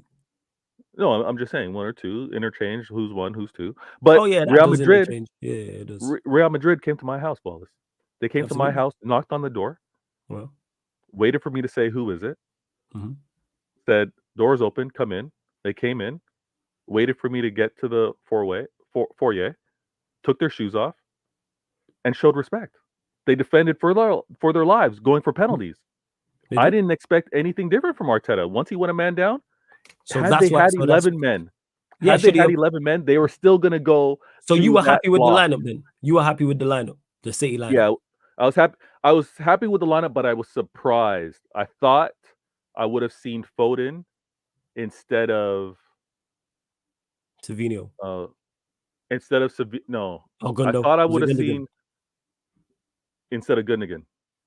I thought I was going to see Foden instead of Gundogan because I was thinking that Gundo was probably going to come on late.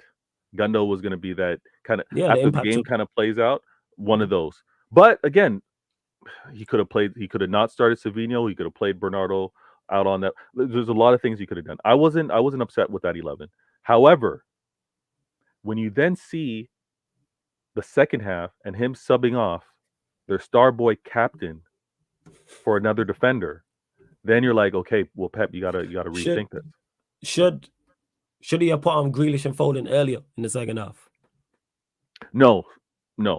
Earlier, we're talking 5, maybe 10 minutes earlier. You put them on in, I think it was 77. I think it was. Yeah, it was. I wouldn't have put him on early against 10 men with all the possession you had. No. The reason why, and again, we played this. We know this. Sometimes you got to see how they're defending. You got to see where the threats are. You got to see where the movements are. Many want to say Walker should have been taken off early, but no, Walker I understand why he left Walker him. But okay.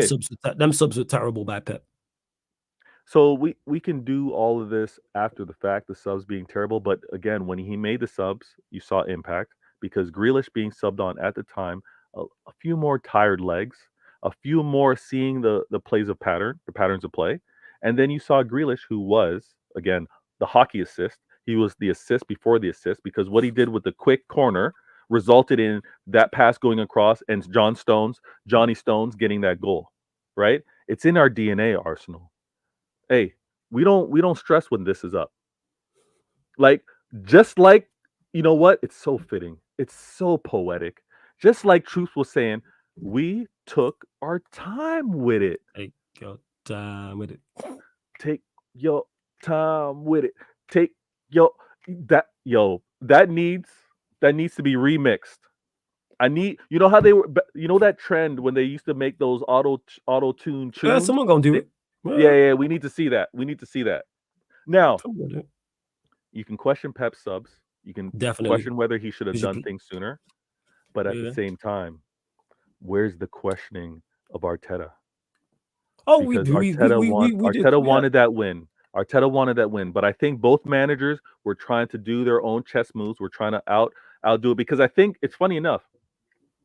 I think had we shown to be a lot more attacking, at the same time, I think Arteta changes a few things up to maybe take advantage of the vulnerability. No. He didn't at the point, because at the point he ended up subbing off Saka. He ended up subbing off that should have been Martinelli. He subbed off Martinelli. Nah, even the Walker one I get. As soon as he took off Saka, in the first 10 minutes, the game went the way it went, make the substitutions. Possibly. Not even possibly, and you got it wrong. Well, to get it wrong would have been a loss, Flawless. Let's relax. To get it wrong would have been a draw. Loss. Well, a draw to get it wrong. You're Manchester City. You're at home. You're the best attacking team against 10 men. What? Oh my God. Even the best defense in the league, do better.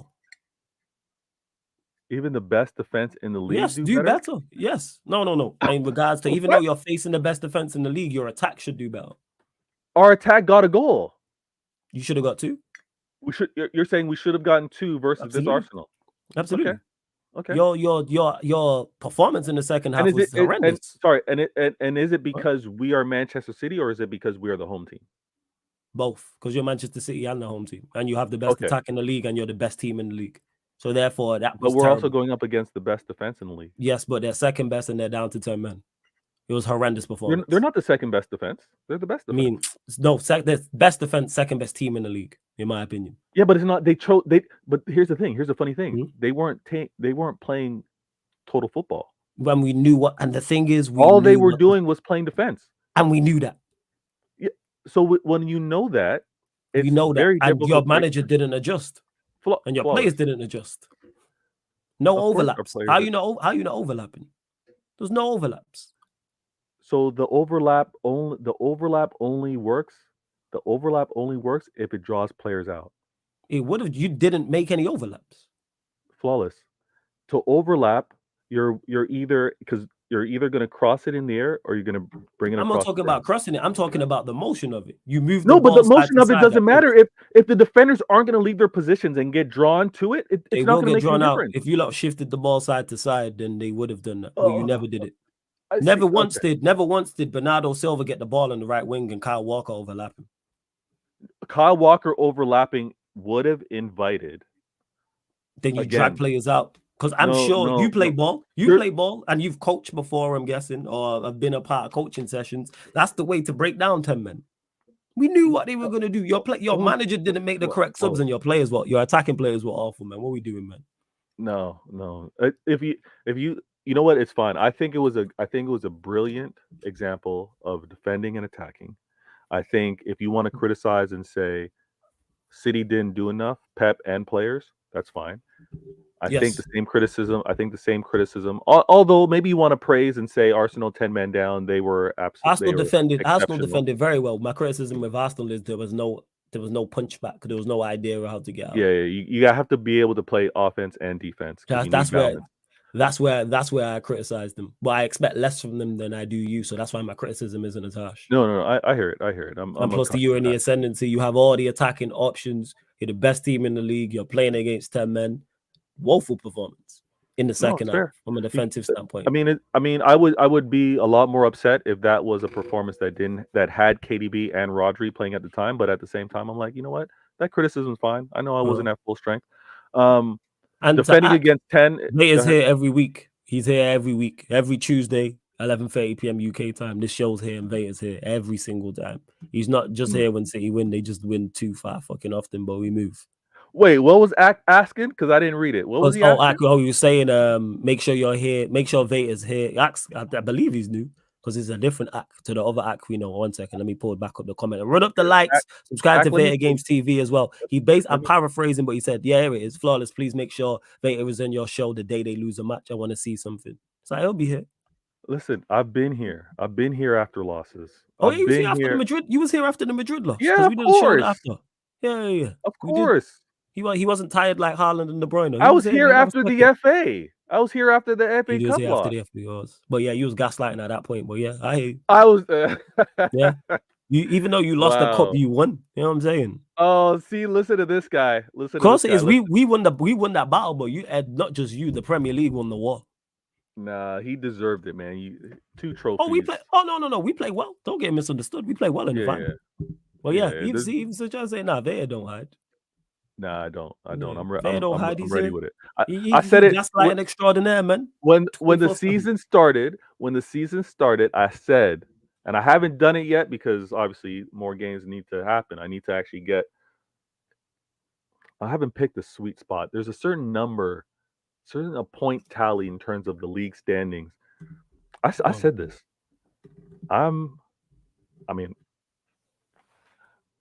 This is the different season, Flawless. I said I'm flexing this year. This is a different season. If I get this league leading point tally that I think is going to make things very comfortable, even without a Rodri. When you say that, you mean when you lead the league by 8 points or 5 points? When I'm leading the league by a certain amount of points, I'm not going to share what that sweet spot is yet. But when Manchester City get there, those of you on Spotify, you got no problems. It's all calm because you're listening. Those of you on YouTube, ladies, you won't mind this. Fellas, you might want to just listen to the show because I will be flexing on this show like crazy. I'm trying to get that. You know what? Let me try and get that men's health deal. Let me try to get that. That's what I'm going to be doing over here. So I like this Vader, man. None of this trying to gaslight and talk about how Arsenal are a threat and Liverpool are a threat and all this crap. I like this. As much as I despise your club, I like this. We're the best team. Well, flawless.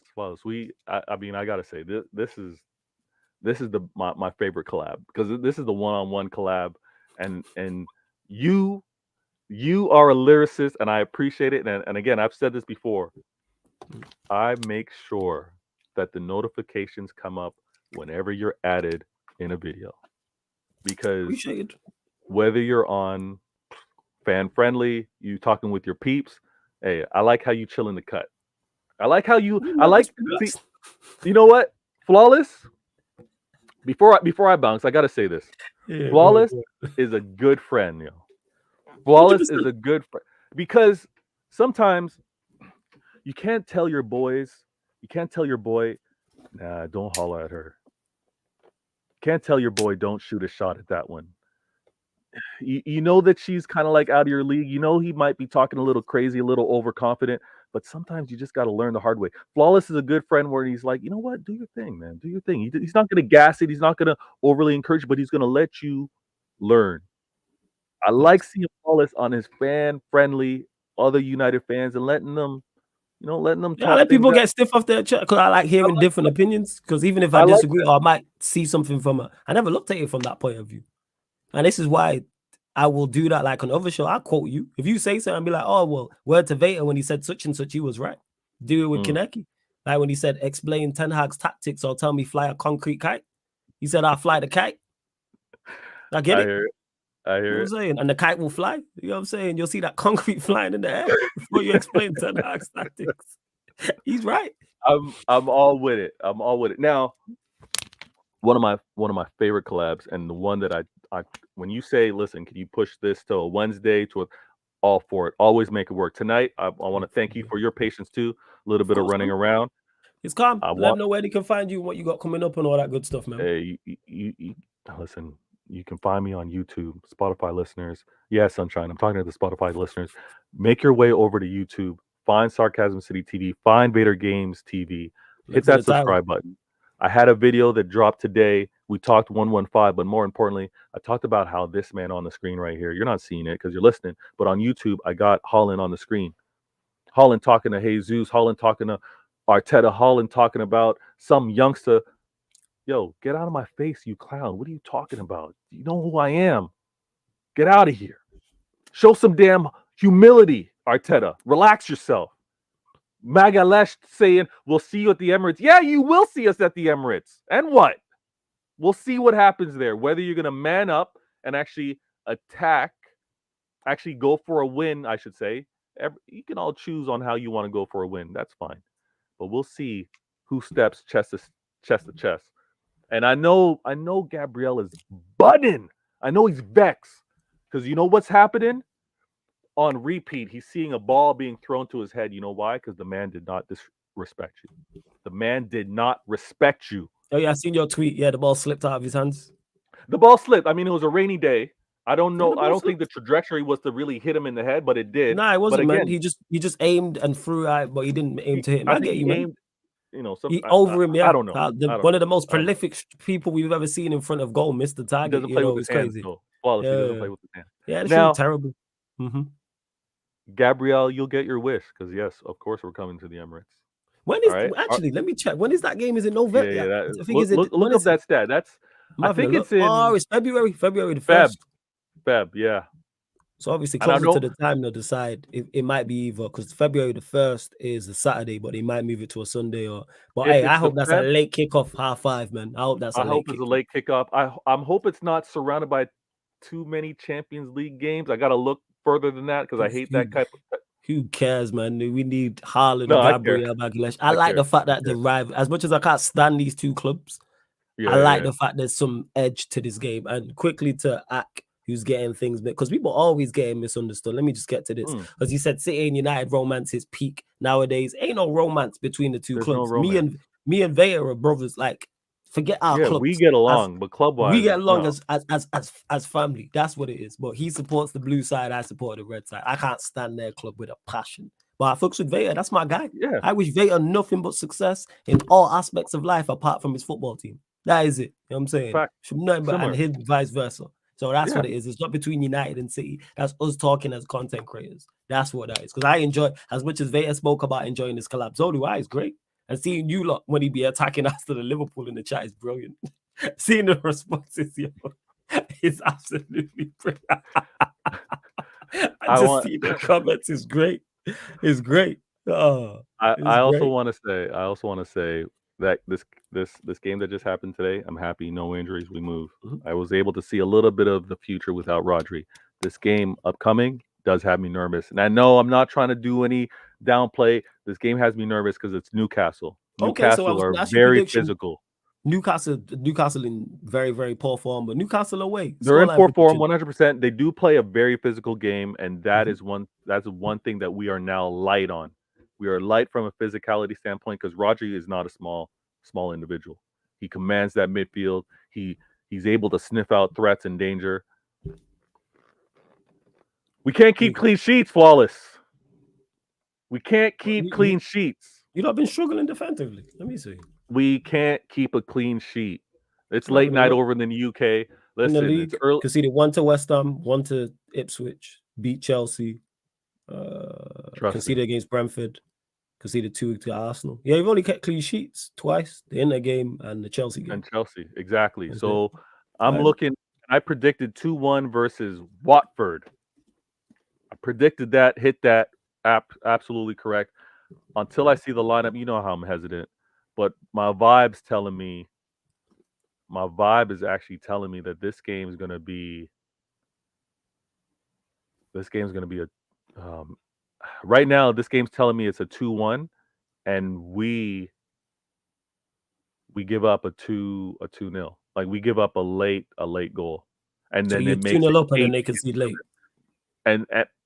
and it makes it nervous. We're nervous now to close out the game, similar to this Watford one.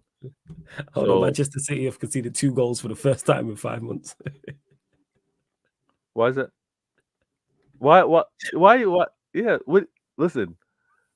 We're talking about your bad defense. You know what I'm saying? Leaky defense. Yeah. That's what he's talking about. He's talking about giving up 2 goals in one game. I hear that. We don't typically do that, but we haven't been able to keep clean sheets. I'm predicting should be conceding in 1 goal. You're saying 2-1. Yeah. Okay, so you still 2-1 after City. all that, you're predicting a win still. Got you. 2-1. Yeah. It's going to keep everyone in tune. Everyone's going to be like, "Ooh, City might drop points again. No Rodri." I will be doing a watch along for the game as well, people. There will be a watch along for it on the playback. I will be there. I will. Not this one, but moving forward, I will be in a watch along. I got to time it so that my responsibilities are all clear. But I've already listened to a few watch alongs. I need to be in there. I need to be in there one time. Trying to play back when you're ready. You already know. Yeah. You're more than welcome. Make that happen. We're gonna make that happen. I'm saying, see your boy Doku hit that. We'll play a drinking game, man. How many times Doku hits the first man? You know, with a cross. Okay, all right. Before I go, I'm gonna say this because Flawless is. Listen, I think we need to change how we look at football. Yeah, you're hearing the North American accent. Relax when I say this. Unfortunately, too many talk about the poor ability on an offensive player, and they don't give credit to the defensive player. Whenever I hear moments of brilliance, it's always emphasized offensively. Sometimes there are moments of brilliance on the defensive end. The fact that a defender sometimes is able to block off the first cross, or when a player is trying to pinpoint, he beats his player, he gets the cross past that, but there's another center back that clears it or gets in between him and the striker, it's not a poor cross. It's not poor form from the player. So I can't wait until I'm in the playback and I'm there with Flawless and I'm like, yo, nah, you're doing my man dirty because that was actually a good cross. And a second defender got in there and that's why it hit the first man. So we'll be there, Flawless. We'll be there. Ready when you're ready. I'm doing multiple City watch-alongs this season. So ready when you're ready. Trust me. Listen, the two sniper game is going to be crazy. I'm going to be ready for that. Pull up if you're about for the Newcastle game or a game after, feel free. I'm doing multiple City games throughout the season. I know I won't do you lot in the Champions League until the knockout stages still. I hear it. Yo, bless, man. Bless. Hey, Veta every single time. Hey, links in the title, people. Veta Games TV. Veta Games TV. Links in the title. Click the link and it opens up a new tab. It's underneath in the description, not just on this live stream, every other live stream on the featured channel page as well. Shout out to my guy Veta. Final few questions, people. Like I said again, please subscribe to Veta Games TV. Make sure you do that. Subscribe to the YouTube channel also, Sarcasm City TV as well. Good to see new people in the chat as well. Let's see what else you lot are saying. Sunshine says, "Oh, Flawless is your fave. This is so wholesome. I'm everybody's favorite content creator to work with. What are we talking about? How all the content creators I work with, but if you ask them, I make their top 3. I'm your favorite content creator to work with, Sunshine. I'm Vegas. Everybody's, man. I'm me. You gonna crack up, you gonna joke Troops, Lewis, Months. The list goes on. Ask them, Hassan. All of them, man. It's me. Come on now. You go out there. I'm going to gas you up. You're going to feel confident about your team. You're going to get your jokes off. You're going to be super honest, super relaxed, etc. Come on now. What are we doing? To Johnny says it hurts Flawless more seeing Liverpool and Arsenal win trophies more than Manchester City. I can't stand either. I can't stand. Let me just clarify this. I cannot stand any of these outfits. Now, do I hate Liverpool, Arsenal, and City? It's in that order, but I still despise them. If I could relegate City to League 2 tomorrow, I would. Same with Arsenal, same with Liverpool. Can't stand any of these three clubs. So that's why we like people like choose one. Can't stand any of them. Dislike them all with intensity. Strong hatred of these football clubs. Respect them as institutions and what they've done and what they've won. All of them. Fantastic clubs. Massive. But from a rivalry perspective, fuck them.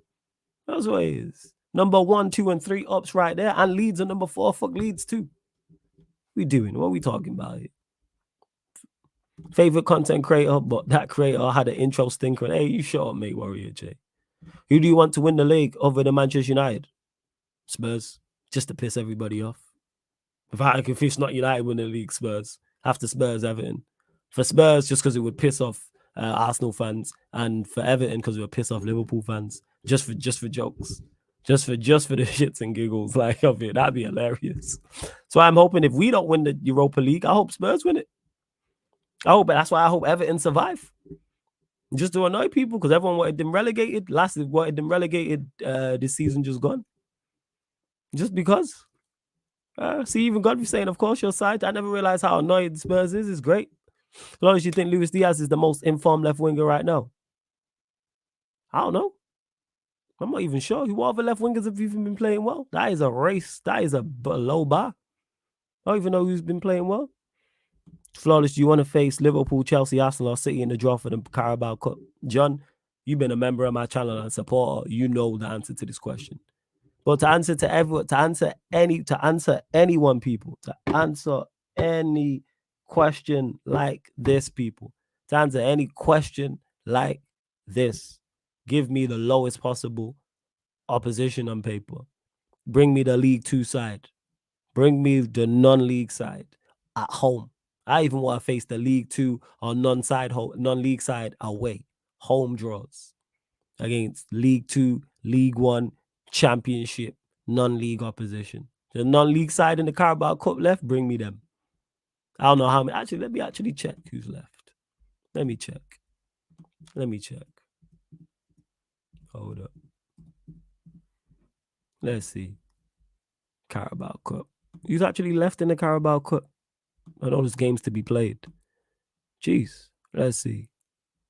Tuesday. Stoke, Preston, Brentford, Palace, Southampton, Sheffield Wednesday, United, Brighton, Tottenham, Leicester, City, Chelsea, Villa. Arsenal will probably beat Bolton. Liverpool will probably beat West Ham. Newcastle will probably beat AFC Wimbledon. Run me, Stoke City, or Preston, or that's it. They're the only non-league side. Oh, Sheffield Wednesday. Stoke City, Preston, Sheffield Wednesday. That's who I want. If there's a shock result in, let's say let's say Bolton beat Arsenal or AFC Wimbledon beat Newcastle, run me them as well. Oh yeah, Everton could definitely get relegated, Steve. I haven't said they're going to survive. Hey, I'm with you, kind FC. Bring us Brighton, bring us Barnsley again. Stoke, Sheffield Wednesday, Preston. I don't even want a team that's in the Championship like in good form. Flawless, why do you not like facing opposition? And it's not about not liking facing good opposition. I want the easiest possible. I want the most favorable draw possible because I'm trying to win the trophy. And when you win the trophy, nobody cares about who you played. Nobody cares about who you played. I've seen Manchester United win trophies, win cup competitions, playing the tough opposition. I've seen Manchester United have favorable draws and win cup competitions. Guess what? Couldn't care less. I still celebrated it the same way. Still celebrate it. We're going to stay up, Flawless. Everton hate is real. I hope so, man. I hope Everton stay up.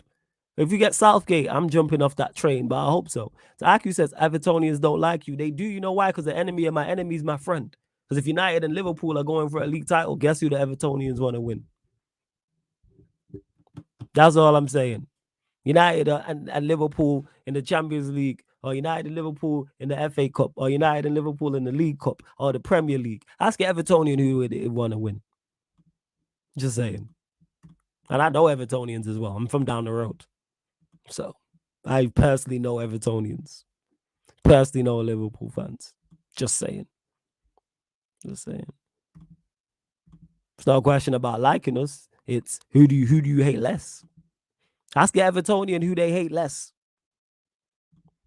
Flawless, I have a question for the Europa League. Do you think you will finish top 8 by your fixtures? I actually do.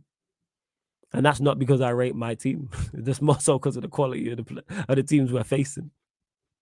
If it was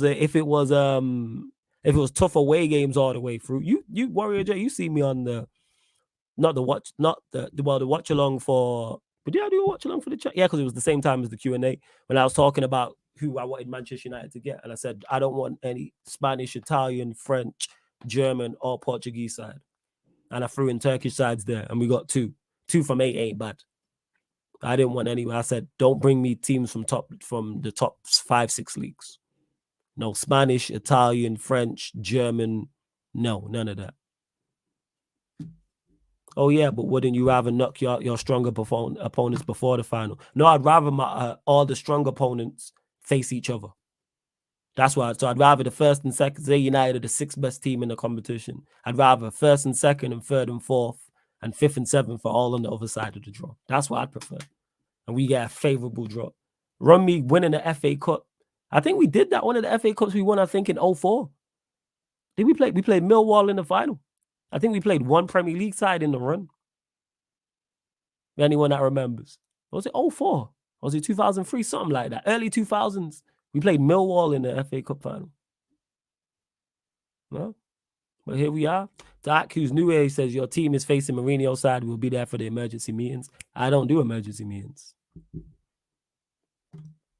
Pretty much how England had it in the Euros, and who said all Euros long England are going to make it to the final and lose. And people looked at me like I was crazy. I said England will make the final and lose. It's documented. It's on live streams. People are like, how you mean? Look at who they're playing. All this. Steve wants to do it Disney Plus settings. I couldn't care less. Win the trophies. Yes, Steve. We played Millwall in the FA Cup final. Do you think I celebrated it any less than the one against Manchester City? No, because we won the trophy. Who cares? That's for you, like, what's the word I'm looking for? That's for people who like fairy tales. That's that you lot who like love stories and want storybook endings. I'm not no fairy tale ending type of person. Win the trophy by any means necessary. Yeah, Akil's a good guest because people do them all the time. I know you're new here, but I'm just saying I don't do emergency meetings. See, you and Steve saying it is correct. He said the whole summer because I look at draws. Same way in the Champions League when you get to, they draw the quarterfinals and the semifinals potentially at the same time. You want to be on the favorable side of the draw. That's how Inter Milan made a final. Was it Inter Milan? Yeah, it was Inter Milan. Because Real Madrid, City, Bayern Munich, and someone else were all over the other side. So it was AC, Napoli, and a few others. If you're on that other side, you're like, we can make it to the final. That's it. Yeah, that's it. Let's see what else you lot are saying. I'd rather face Dagenham and Redbridge in the Champions League final than play anyone. Exactly. I don't care if we won the Champions League and we played Noah, Karabag, FC20, Boa Vista. Oh, your run was easy. Hey, we won another European Cup. Like I said, we played Millwall in the FA Cup final. Where did I predict United to finish the season? 7th. We're rubbish. Again, Aguna Matata, yes. Same way in 99, the FA Cup final run, we beat Arsenal, Liverpool, I think Chelsea that season as well. I didn't celebrate that anymore. Not any less. Same way certain Premier Leagues were much tougher to win than others. Just for the shits and giggles, I hope it's Spurs United in the Europa League final. Because I win either way. As much, even if Spurs won, as much as I'd lose, I'd win either way with the trolling I could do with that. Spurs win the Europa League, I'm going to the Spurs parade. I'm going to the Spurs parade. I'm going to a Spurs parade, 100%. Just for jokes. Yeah, Sheik says, to be fair, flawless, that's true. As long as we win, I don't care. But I shit on Liverpool all the time for being Spurs in the final. Because that's, you know why that is, Sheik? Because you're smart enough to know that bothers people. If I'm a Liverpool fan and you say that, I don't care. But it rattles people when they say that. Same way, if we beat Dagenham and Redbridge in the Champions League final, you think anyone could say to me, oh, damn it, you beat Dagenham and Redbridge, it don't count. Hey, we got 4 of them things. Shut up. But you're smart enough, Sheik, because you're a wind-up merchant and a crook to know that works. Because you've said that on live streams. That's it. Big up TJ as well. Big up TJ every single time. You lot find a few questions as well. Charlie says that's shameless. What's shameless? What's shameless? A big up Charlie for rejoining the membership as well. He joined. Link for the membership is in the pinned comment, people. He joined. Make sure again subscribe to Veta Games TV also. I don't know what this laptop's playing up, so I don't even know what it is, but big up. Yeah, Sheik is a wind-up merchant and a crook, but he's right. That's why he says that, because he knows he bothers them. Because if we beat Spurs in the Champions League final, would me or Sheik care? Hell no. We celebrate that shit. We don't care. Well, we move. See what else you lot are saying. Well, proper.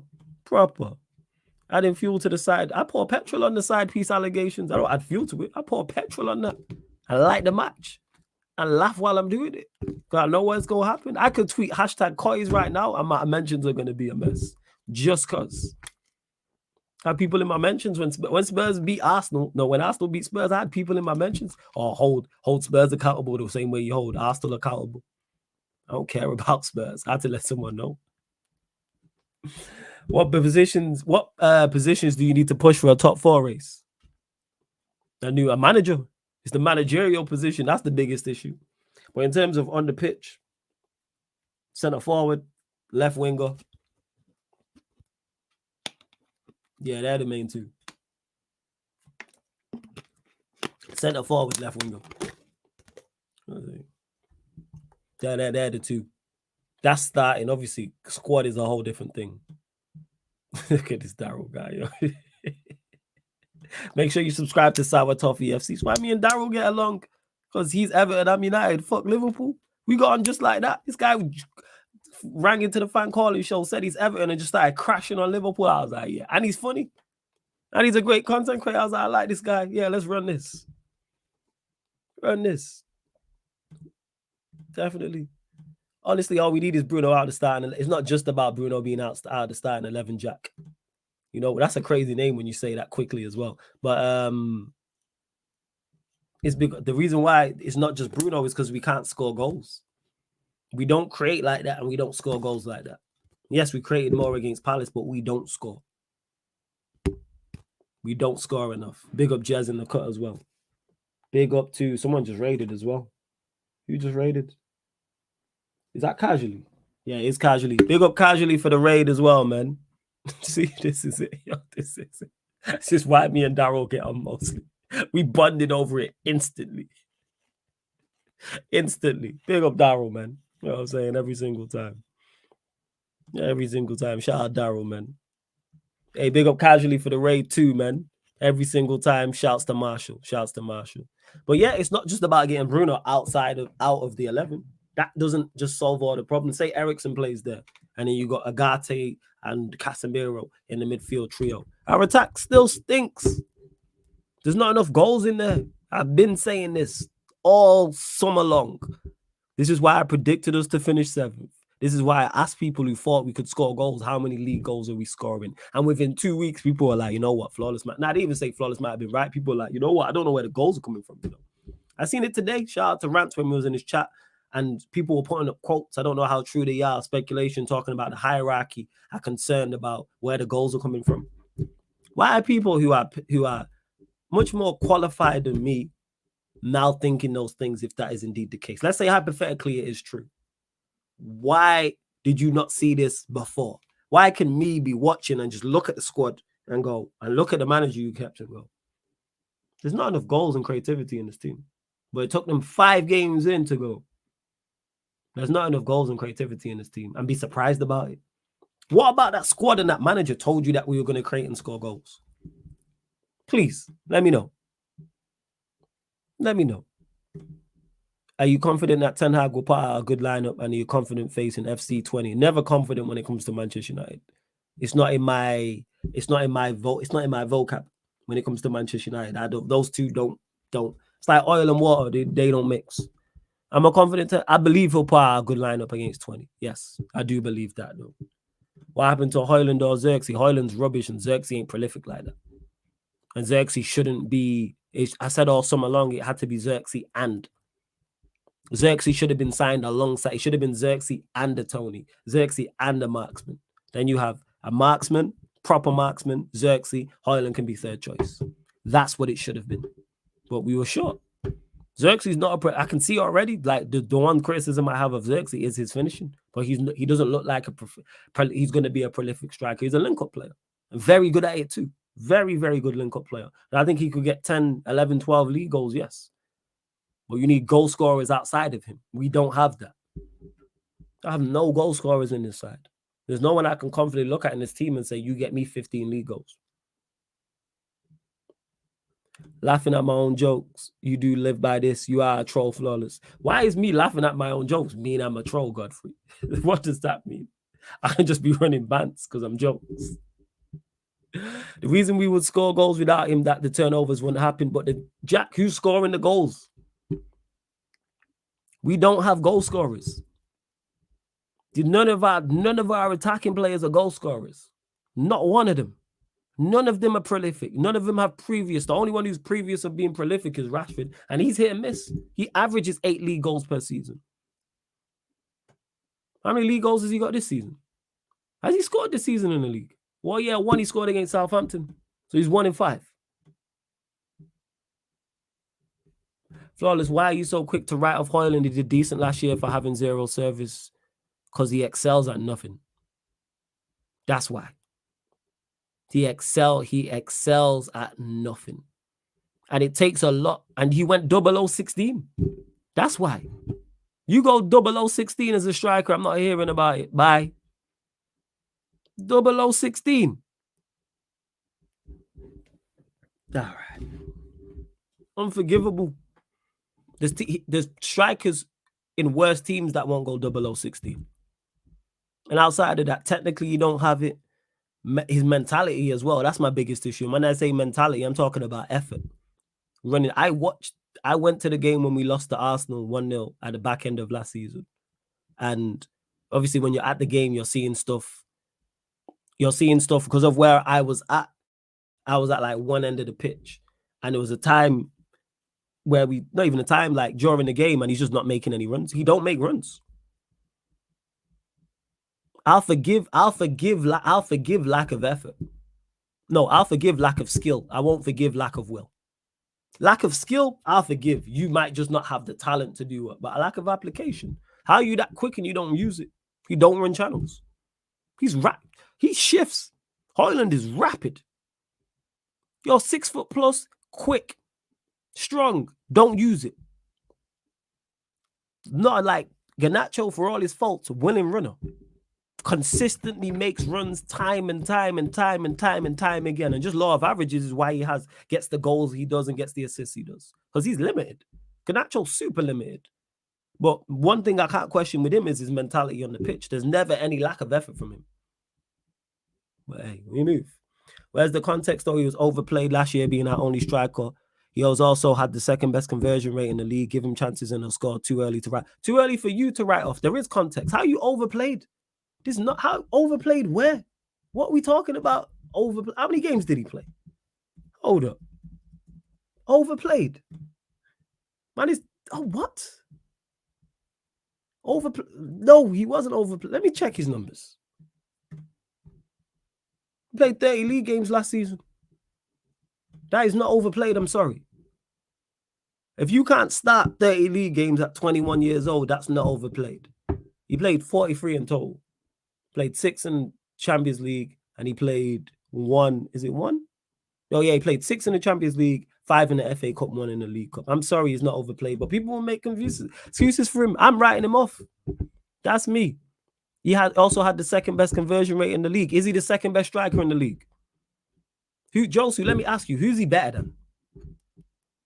What striker do you rate in the Premier League that Højlund is better than currently right now? Who? Is he the best striker at 2 questions? Is he better? Second question, is he the best striker at Manchester United? Does he make your first 11 right now? What are we doing, man? Right, come on, man, Josu. I know you want him to be good, but stop it.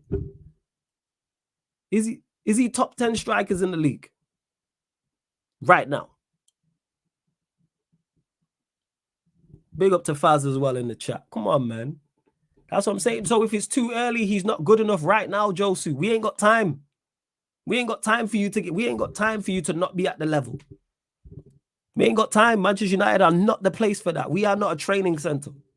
Go do that elsewhere. We ain't got time for you to learn your trade and for him to get better. We need you to be at a certain level and then get better. You're not at that level. You don't even think he's top 10, Josu. If you're not top 10 in the league, why are you at Manchester United?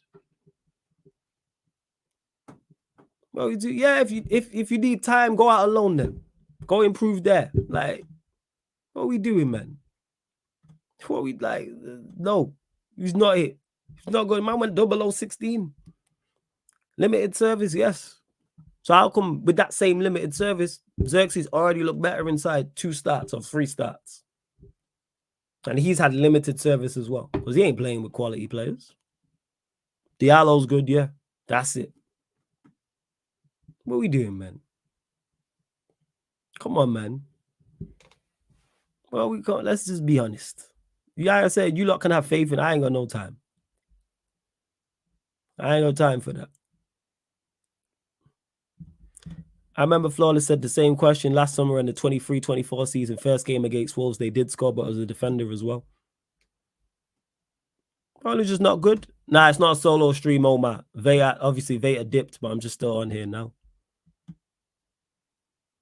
Yeah, as far as you can't be a starting 11 player but developing a lot. You can be a starting 11 player but still be developing, but you still have to be of a certain quality. Like, for instance, I'm trying to think of a player. Like Maino's of a certain quality. Maino's still developing, but he's of a certain quality where we plays and we're like, okay. We don't complain about him playing. We're not like, geez, like Maino's in the side. It's not that. But he's nowhere near the finished article. He's not stopped developing. He's got ways to go, but he's still of a certain level. But I'm glad with what he provided, given the context. We haven't seen him in a team that creates and gets adequately rotated, and it's not going to happen here. It's not going to happen here. So if you need all these things to be good, you're not good enough. Because if you put a better striker in the same scenario, they don't go 0016 and they perform better. Not being able to control the ball is nothing to do with the team and getting adequately rotated. Not applying yourselves and making runs is nothing to do with the team lack of creativity and adequately rotated. None of that. Because we've watched players do this. How come Xerxes look better already then? Because he's just a better player. Xerxes just a better player because he has more to his game. He can link up the play. Højlund can't do that. So you don't have to worry about him dropping short and linking up the play, and you don't have to worry about him running in behind. So what do you do? What's he good at? Josu, what's he good at? Tell me, what's he good at? That's my question to you. What's he good at? Flawless, would you get Benjamin Sesko? Don't know enough about him. I've not watched him play. I've only seen him for his nation, and he didn't play well in the Euros just gone. But I don't judge players just off of that. But I don't know enough about him. Can you believe people argued Højlund was better than Jackson? Crazy. Yeah, people gonna argue. Yeah, Faz, you get what I'm saying. Sorry if it's been discussed already, but you discussed what the Xerxes best is. Now we didn't. We just got onto this because someone asked in the chat. But with Xerxes, probably behind the striker. Probably behind the striker. He's rapid, great finisher, good enough link-up play, 2-4, strong as I disagree with this. Rapid, yes. Great finisher, no. If you're a great finisher, you don't go 0016. Good enough link-up play. You don't even think he's got good enough link-up play. That's how you said good enough link-up play. 2-footed, yeah. Strong as hell. Who does he bully? Like Lukaku. Beach weights, man. Just look good at just to look good topless on the beach. Hey, yo. Like, that's all that is. Who does he bully? When have we seen Højlund bully anybody? This is what I'm talking about. Rapid, I give you, yes, great finisher. No, he went 0016. Good enough link-up play. The fact that you said good enough link-up play tells you all you need to know. Because anyone you rate, you wouldn't say good enough. We don't say Haaland's good enough at finishing. We just say he's a phenomenal finisher. He is 2-footed, yes. Like Dembele's 2-footed. And he's rubbish too. Strong as hell, who does he bully? Like, come on, man. Let's just be honest. He's just not good.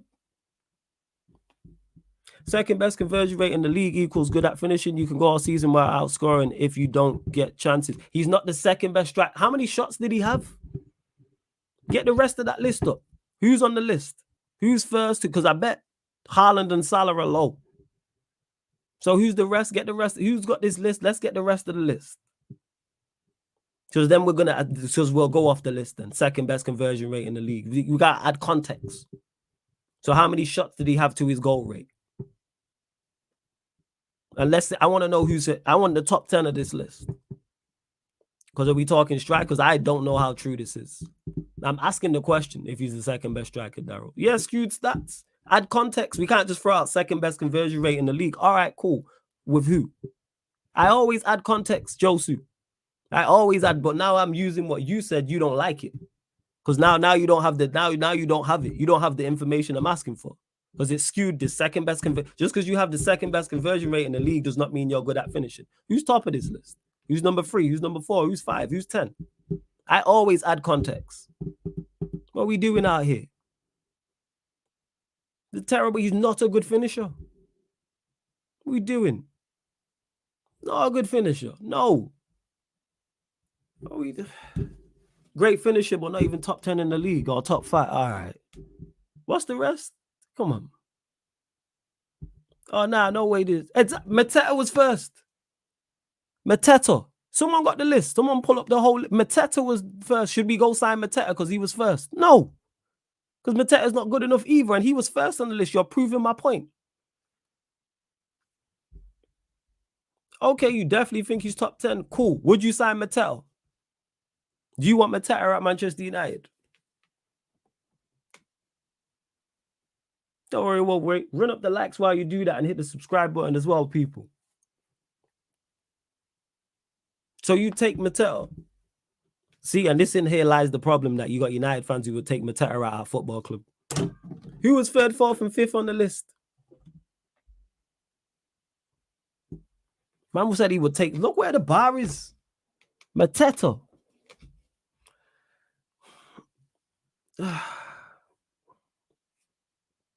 I think Mateta is decent. He surprised me, but should he be at Manchester United? No.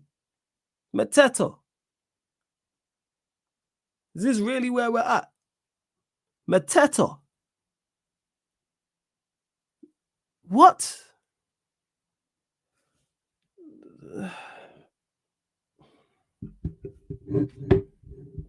Manchester United, the man are saying we'll take Mateta.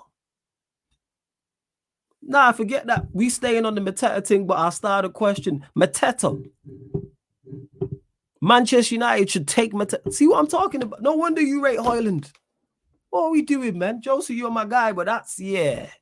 What's the list, people? There's enough of you lot. There's over 200 of you lot in here. What's the list? I want that conversion list. Of the top. Is it top 10 strikers or is it players overall? Whatever, both. If you've anyone got it, the top 10 for last season, the top 10 conversion rate, strikers and just all players as well. Warrior J, so the list for strikers conversion rate last season in the Premier League and then all players in the Premier League. So 2. I want to see something because man said Mateta is top of the list. Oh, list of, hey, big up to the Bayern view every single time. Big up, big up. List of what? Just join discussion. Conversion rate. Because Josie was saying he rates Højlund. Because then Højlund was second on the conversion rate last season. So then my point is, who else is on the list? And he told me Mateta's first. So I said, would you take Mateta? And he said, yeah. Because the conversion rate is not the only thing that clarifies. Is Mateta a good finisher? I won't class Mateta as a good finisher. You got the list, Solomon. Let me see the list. Thank you. You lot are real ones. Thank you. And by the way, Josu's my guy, but we got to have these discussions. And this is what this is about. I love this. Never said he's bad, Claude Banks. But do I want to see him at Manchester United? No. He's a decent finisher. No one thinks Mateta is ice cold. Like, what are we doing? Let me see if I can. I can't even. Wait. Actually, I can click on the other one.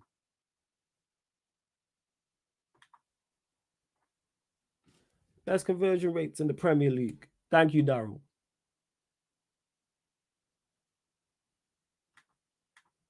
So, was this last season? Yeah, this was last season. You know who's top of the list, people? Adebayo. So Hoyland were even second. Adebayo first, Mateta second, Chris Wood third, Awanyi fourth, Hoyland fifth, John Duran sixth, Huang Lee Chan seventh, Jia eighth, Isak ninth, Callum Wilson 10th, Hudson Odoi 11th, Datro Fofana 12th, Christian Romero 13th, Trossard 14th, Antonio 15th, Bailey 16th, Bowen 17th, Barnes 18th, Decadova Reed 19th, Evan Ferguson 20. Ollie Watkins was 24. Are any of them strikers I named on that list better than Ollie Watkins?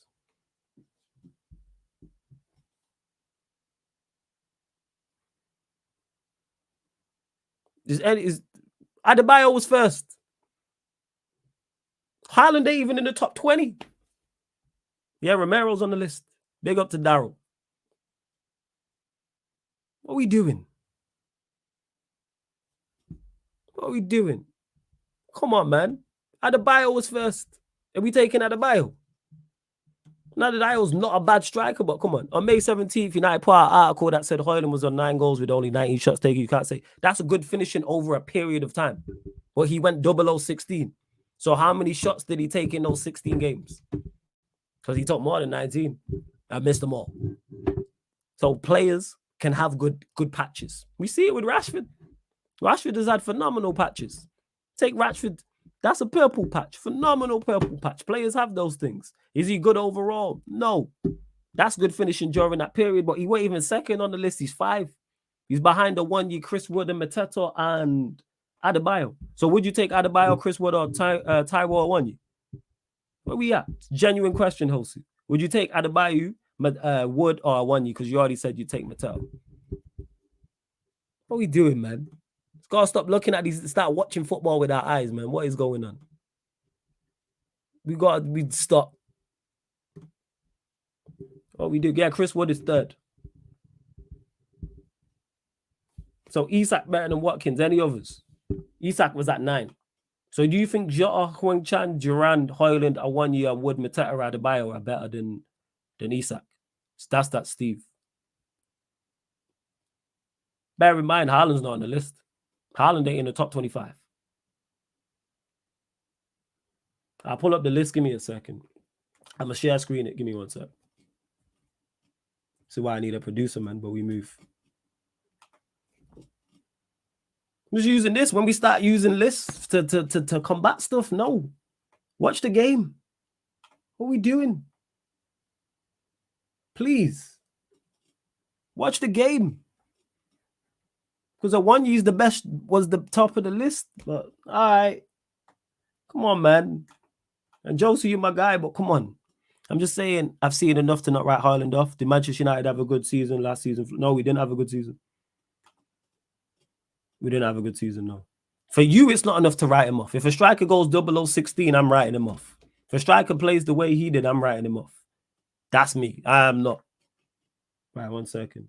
Just screen sharing now. Don't say I don't fucks with you like either. No, no.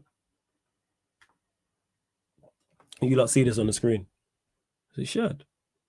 There we go. This thing moving slow. Can you lot see that? Or do you need me to zoom in? Let me know if you need me to zoom in, people. Let me know. Let me know. Do you need me to zoom in?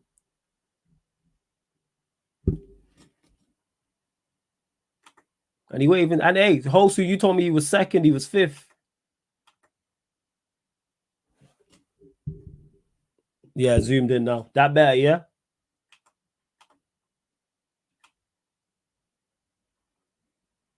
So you can see it there. Adebayo, Mateta, Chris Wood, Awanya, Hoyland. That's 5. Duran, Huang Lee Chan, Jota, Isak, Callum Wilson. That's 6 to 10. Hudson Odoi, Datro Fofana, Romero, Trossard, Antonio, 15. Bailey, Bowen, Barnes, Decadova, Reed, Evan Ferguson. That's the 20. Foden, Son, Richarlison, Watkins, Johan Visa.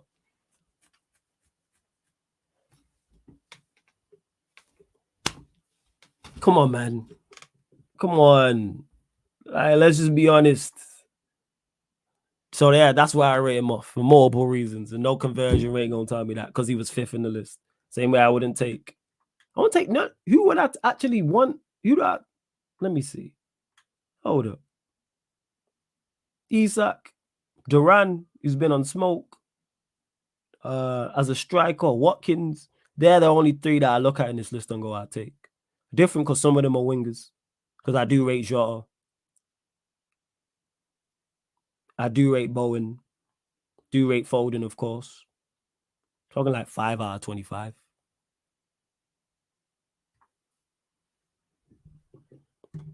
Okay, so given we had a shit season, would it be reasonable to say maybe last season isn't the best case study to write off Højlund just yet? No, because my criticism of Højlund is nothing to do with the team. My criticism of him is nothing to do with the team. I've stated why. I watched him in the Arsenal game live in the flesh, not make runs. I've watched him on many watch-alongs, not make runs. He don't do anything. I've watched him not try. That's unforgivable. The same way I've criticized Rashford for the same thing. Unforgivable.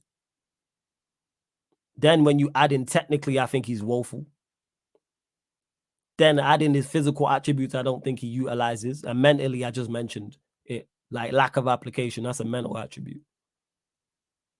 Also, as well, no anticipation either. Like his anticipation, his movement, I think is woeful. Well, he don't move. But even when he does, he's never made runs. And I'm like, that's a smart run. I think them words have ever left my mouth. Even the goals he scored has just come from him shifting and shooting, which he can do. But is that good enough for Manchester United? No. Where we're trying to go. Is the aim not to be rising up the table? Is the aim not? Are we not trying to compete for major honors? Bear in mind, I don't think Xerxes the guy for that either. I think Xerxes he's a good back player. Nah, that's where I disagree. A striker like Højlund is more reliant on his team, given the striker he is. What striker is he? What striker is he? I don't know what he is. I'm lost. I legit don't know. And to Madu saying he's strong, I believe he is strong, but he don't utilize it. He's Lukaku strong. Lukaku strong. Oh, bully no one.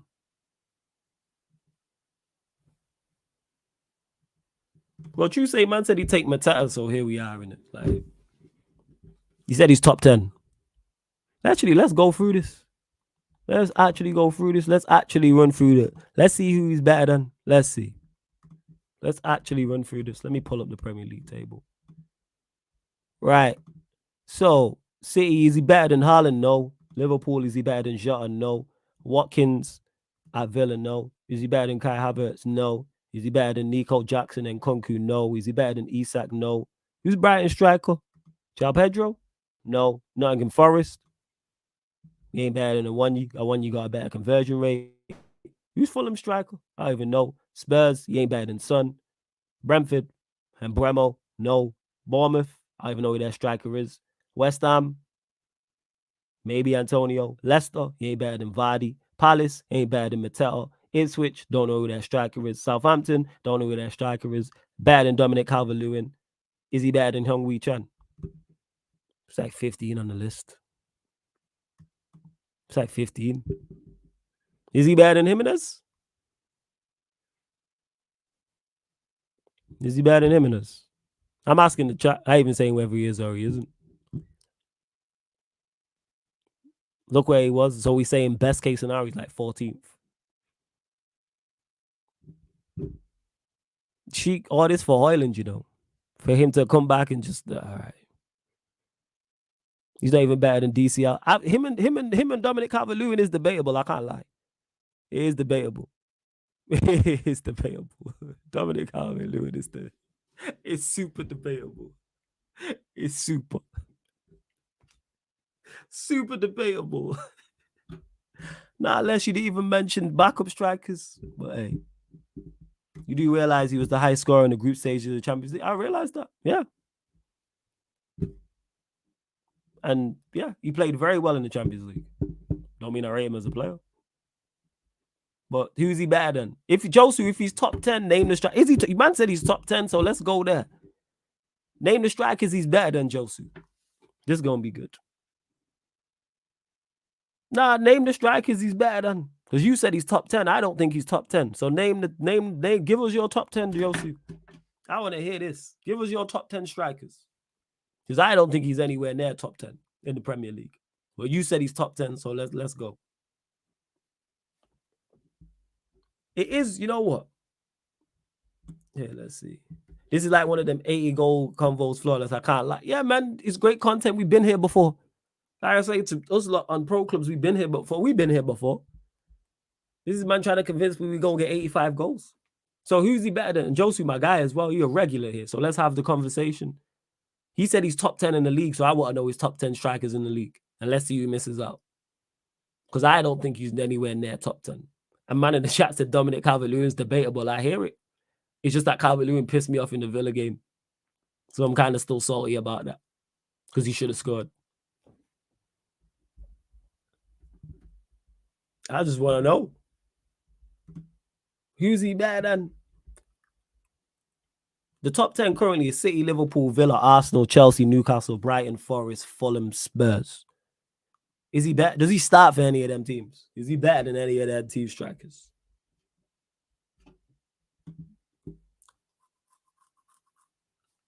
John says, flawless, check the link. Send the link again. Link for what, John? Send the link for what? Son starts for Spurs, man. But I was pissed at Dominic Calvert-Lewin because he should have made that game 3-1.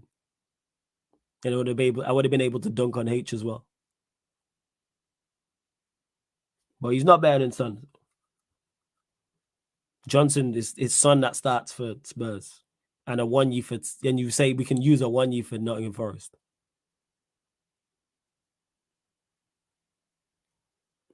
Yeah, DCL had a 20-goal season. He ain't better than that Dominic Calvert-Lewin.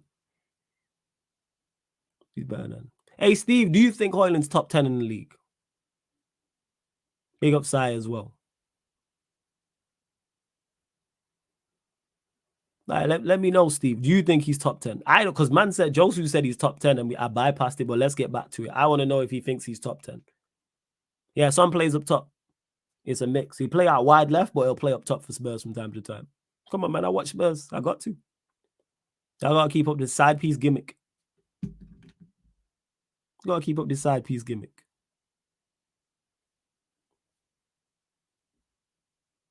So I say, I don't think he's top 15. But hey, we move. But anyways, you lot have been saying it for the longest.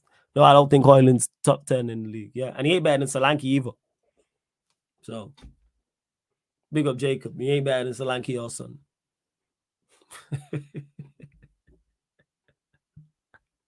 Hey, don't disrespect me. I'm GGMU. I put him Isak, Haaland, Cunha, Nkunku, Watkins, Welbeck, and Shaw.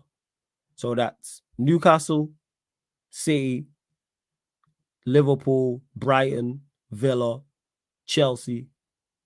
All right, cool. He's not better than a 1 year. So he's got, who's missing from this? Let me see who's in the top 10. He ain't better than Son. What are we talking about here, Josu? He ain't better than Son.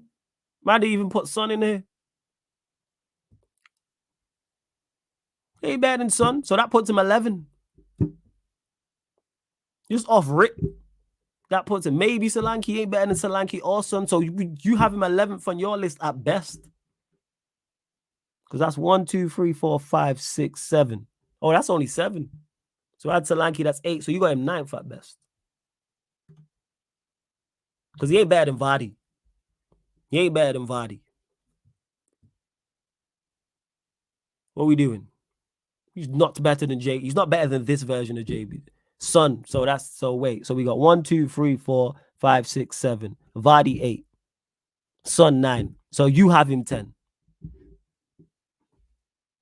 No, that's the people that this is his top 10 strikers or top 7 mo, should I say. What are we doing? So you have him 10. There's hella names he ain't better than, but we're just going with it. We're just going with it just for shits and giggles. Because it's good content. He ain't better than Visa. Not Visa. Who plays up top for them because it's a front two? But he ain't better than them Bremo or Visa. Because Brentford play a front two. What are we doing? What are we talking about here? Yeah, because actually they play 4-3-3. Is he better than Visa or Embremo?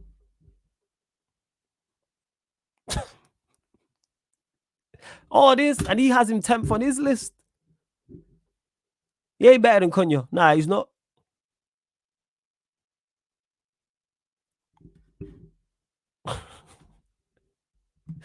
Oh, he's better than Ketia, but Lord of mercy. Nah, he added Nkunku in the list, so that's why we're not saying Jackson.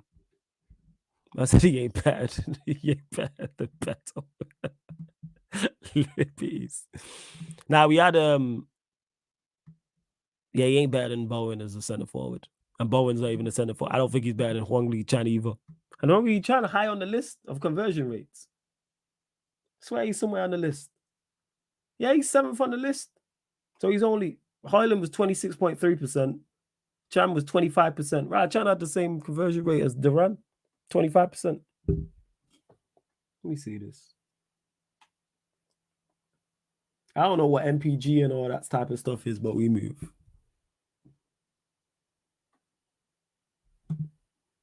All right.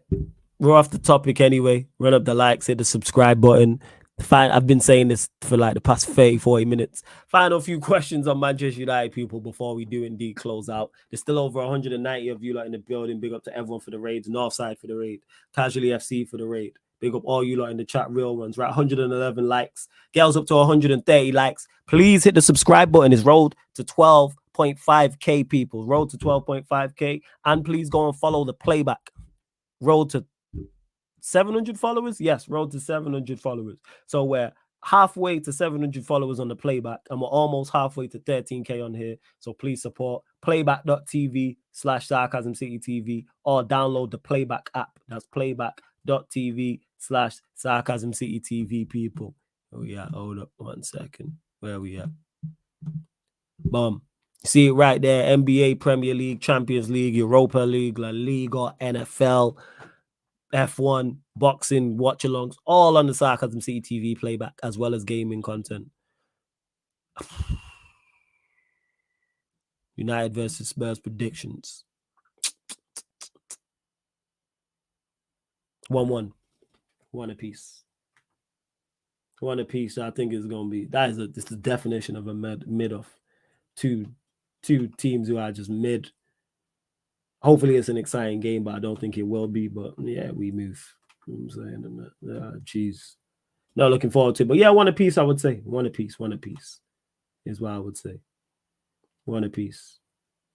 And I said, Mbemo never got 10 goals in the league flawless. All right. He's got 9 twice. And he's got 4 in 5 this season. Bear in mind, you know he plays out wide, right?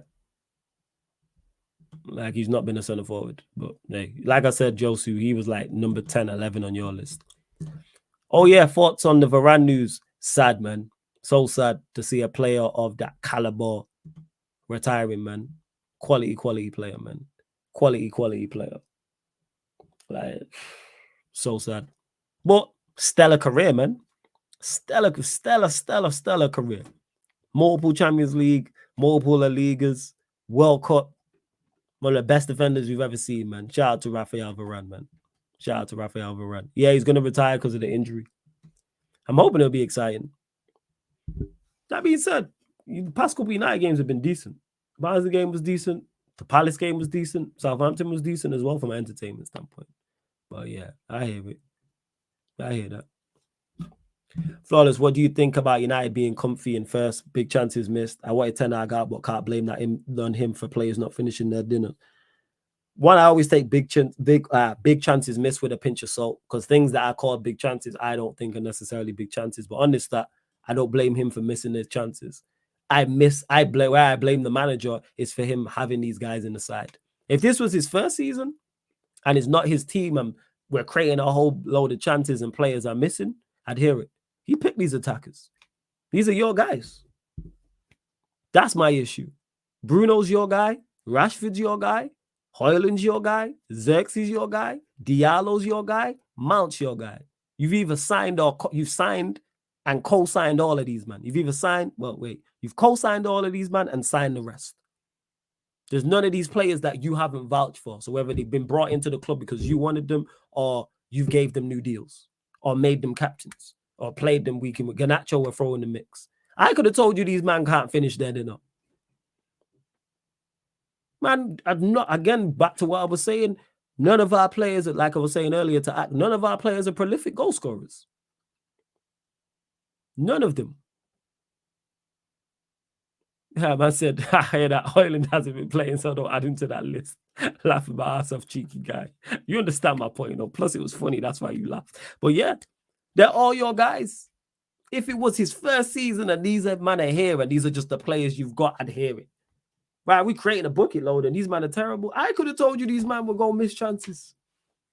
I've said, the fact that I'm saying this now, there's no player in our side I'm convinced gets 15 plus league goals this season. That's terrible. How much money has been spent on our lineup? On our front 5, 6?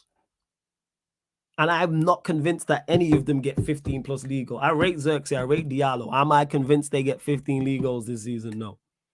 Not 20. Not 20, 15 I'm talking about. Probably only a couple of them hit double figures. Bruno probably will because of pens. Maybe Xerxes. Diallo, if he gets enough game time. We are so washed. Yeah, we have no killers. And he picked these, man. These are your shooters. And they can't shoot. These are your shooters and they got no weaponry. There's no AR-15s. There's no shotguns. There's no pistols. There's no rocket launchers. There's no grenade launchers. There's no stick. There's nothing. There's nothing. Word to Prime. Bruno is your guy. Hoyland is your guy. Why do you have all these meaty guys? And I could have told you before the season started these men were meaty. But no, we gave Bruno a new deal.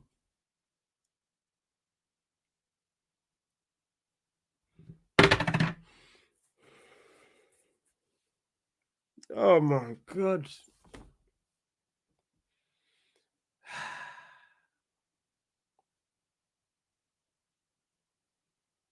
Spoop, shut up, man. This guy, yo. I'm just, as I talk more and more about it, I just realize how bad it is. I've legit just sat on his live stream and said, I don't trust any of our players to get over 15 league goals this season. 15.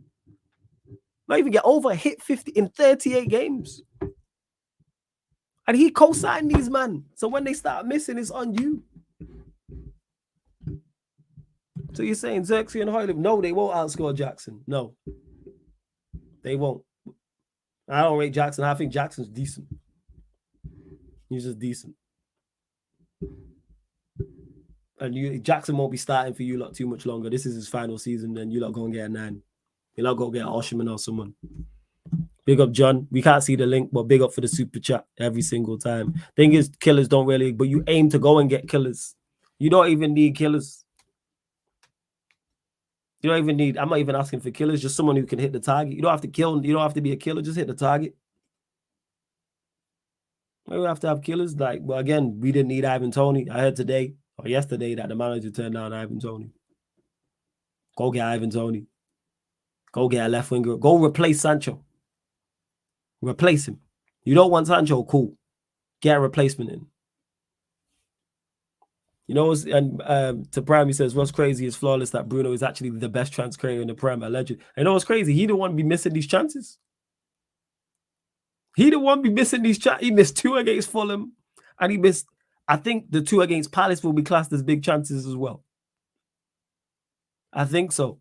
I don't know how it works because BCM is crazy, like how it works. But I think he's got 4 of them. I think he's got 4 of them. No, Lex, because it won't be another hour if you're here. It'll be another 2 hours, and I'm tired. I need to go bed. And I don't need you laughing and running jokes about how bad my side is as I'm going through it. Not like when I say I do therapy sessions for everybody. This is for myself. You know, when you sat on the therapist couch just realizing what's going on. Yo, it's mad, yo. It's mad. That the main chance creator is the guy missing the chances, yo. And people try to gaslight me and tell me that these men were going to get 85, 90 league goals, 88, 75, 70. What? Where's that crook? I forgot to ask him before he left. Veta told me, yeah, we're getting 70 league goals. From who? Who? Who?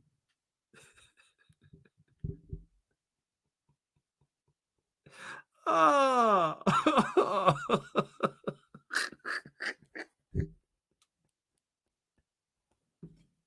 And they call me not all toxic and negative. Me. Oh my Lord.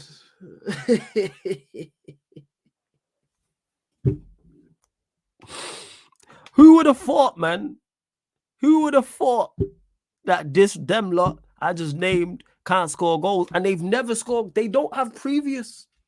None of our attackers outside of Rashford have previous of scoring goals, and we know he's a purple patch player. He averages 8 league goals. Nobody has previous. None of the signings, none of the players here have previous. I was going through the numbers with Rants. Garnacho, 50 appearances across all competitions last season, 10 goals. He's 1 and 5. 1 and 5. And that's the guy people are saying, yeah, him, I don't know how many assists, but let's just talk goals. 10 in 50. I was going through Mount's numbers at United and Chelsea. Woeful. Oh,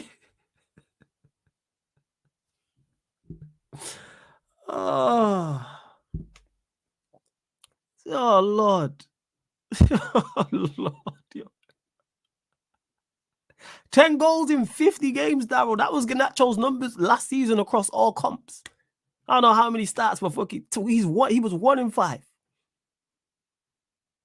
He got like 7 in 32 in the league or something like that. Something crazy, something like that. And people were telling me, yeah, 15 goals for Garnacho. And man got 10 in 50, you know. Man legit told me, yeah, Garnacho gonna get you a 10 at 15. And he got 10 in 50 last season.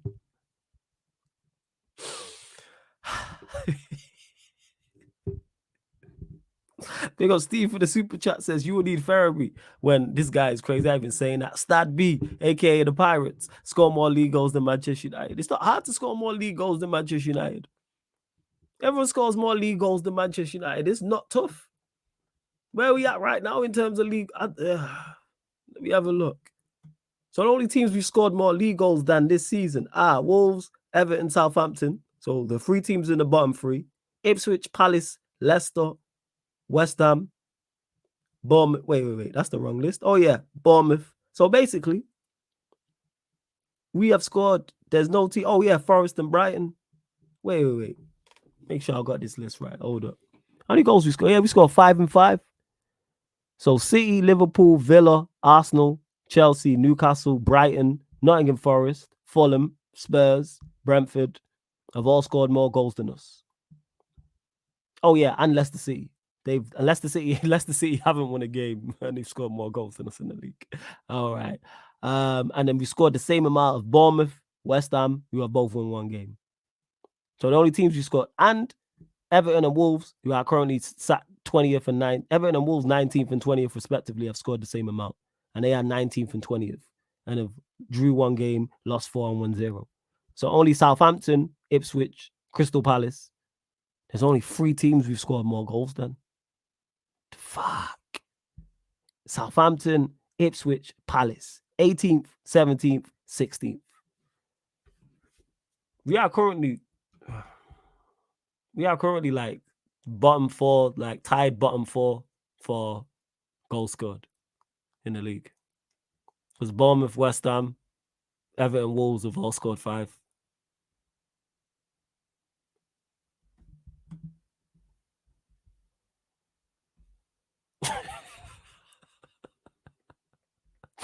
That Kingsman, word to Kaneki. We don't have the plus because we owe the Premier League from last year. So we're still -1, man.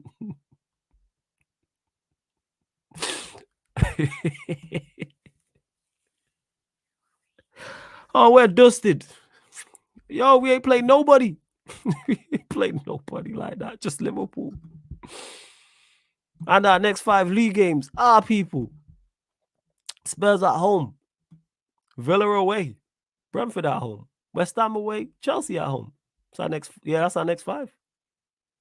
Spurs at home, Villa away, Brentford at home, West Ham away, Chelsea at home. And we just got the small matter of fact of traveling to Porto and Fenerbahce as well in October. Yo, we are joint bottom fourth for goals scored in the league. There's only 3 teams in the league so far we've scored more goals than.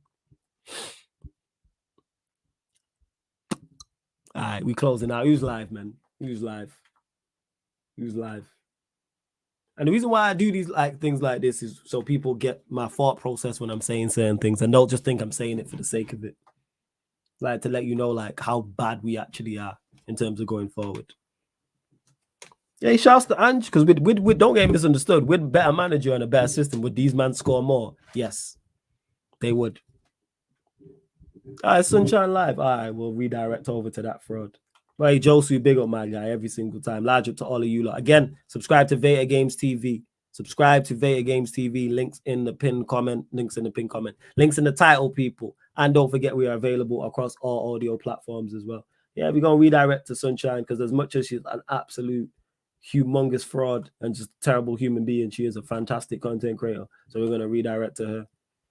Yeah, I'm going to redirect to her for the weekly footy chat. Shit, when did she go live? How long is she? You know what? We'll redirect to her regardless. Nah, Godfrey, man. I'm going to eat and lie down and all this type of stuff. But anyways, we're closing out. Love to everyone that's locked in. We're back live today, 7 p.m. UK time, so an hour before kickoff for the Manchester United FC 20 game, and then 11:30 p.m. the Manchester United Arsenal show. Second crossover of the week, Mandem United pod, gonna talk from the Arsenal pod. So I'll be back with TJ and Tony talking all things United and all things Arsenal. But big up, love to everyone that's locked in. This has been the Manchester City show. Mandem United pod meets the Mandem City pod. Salute. Thank you very much for tuning in.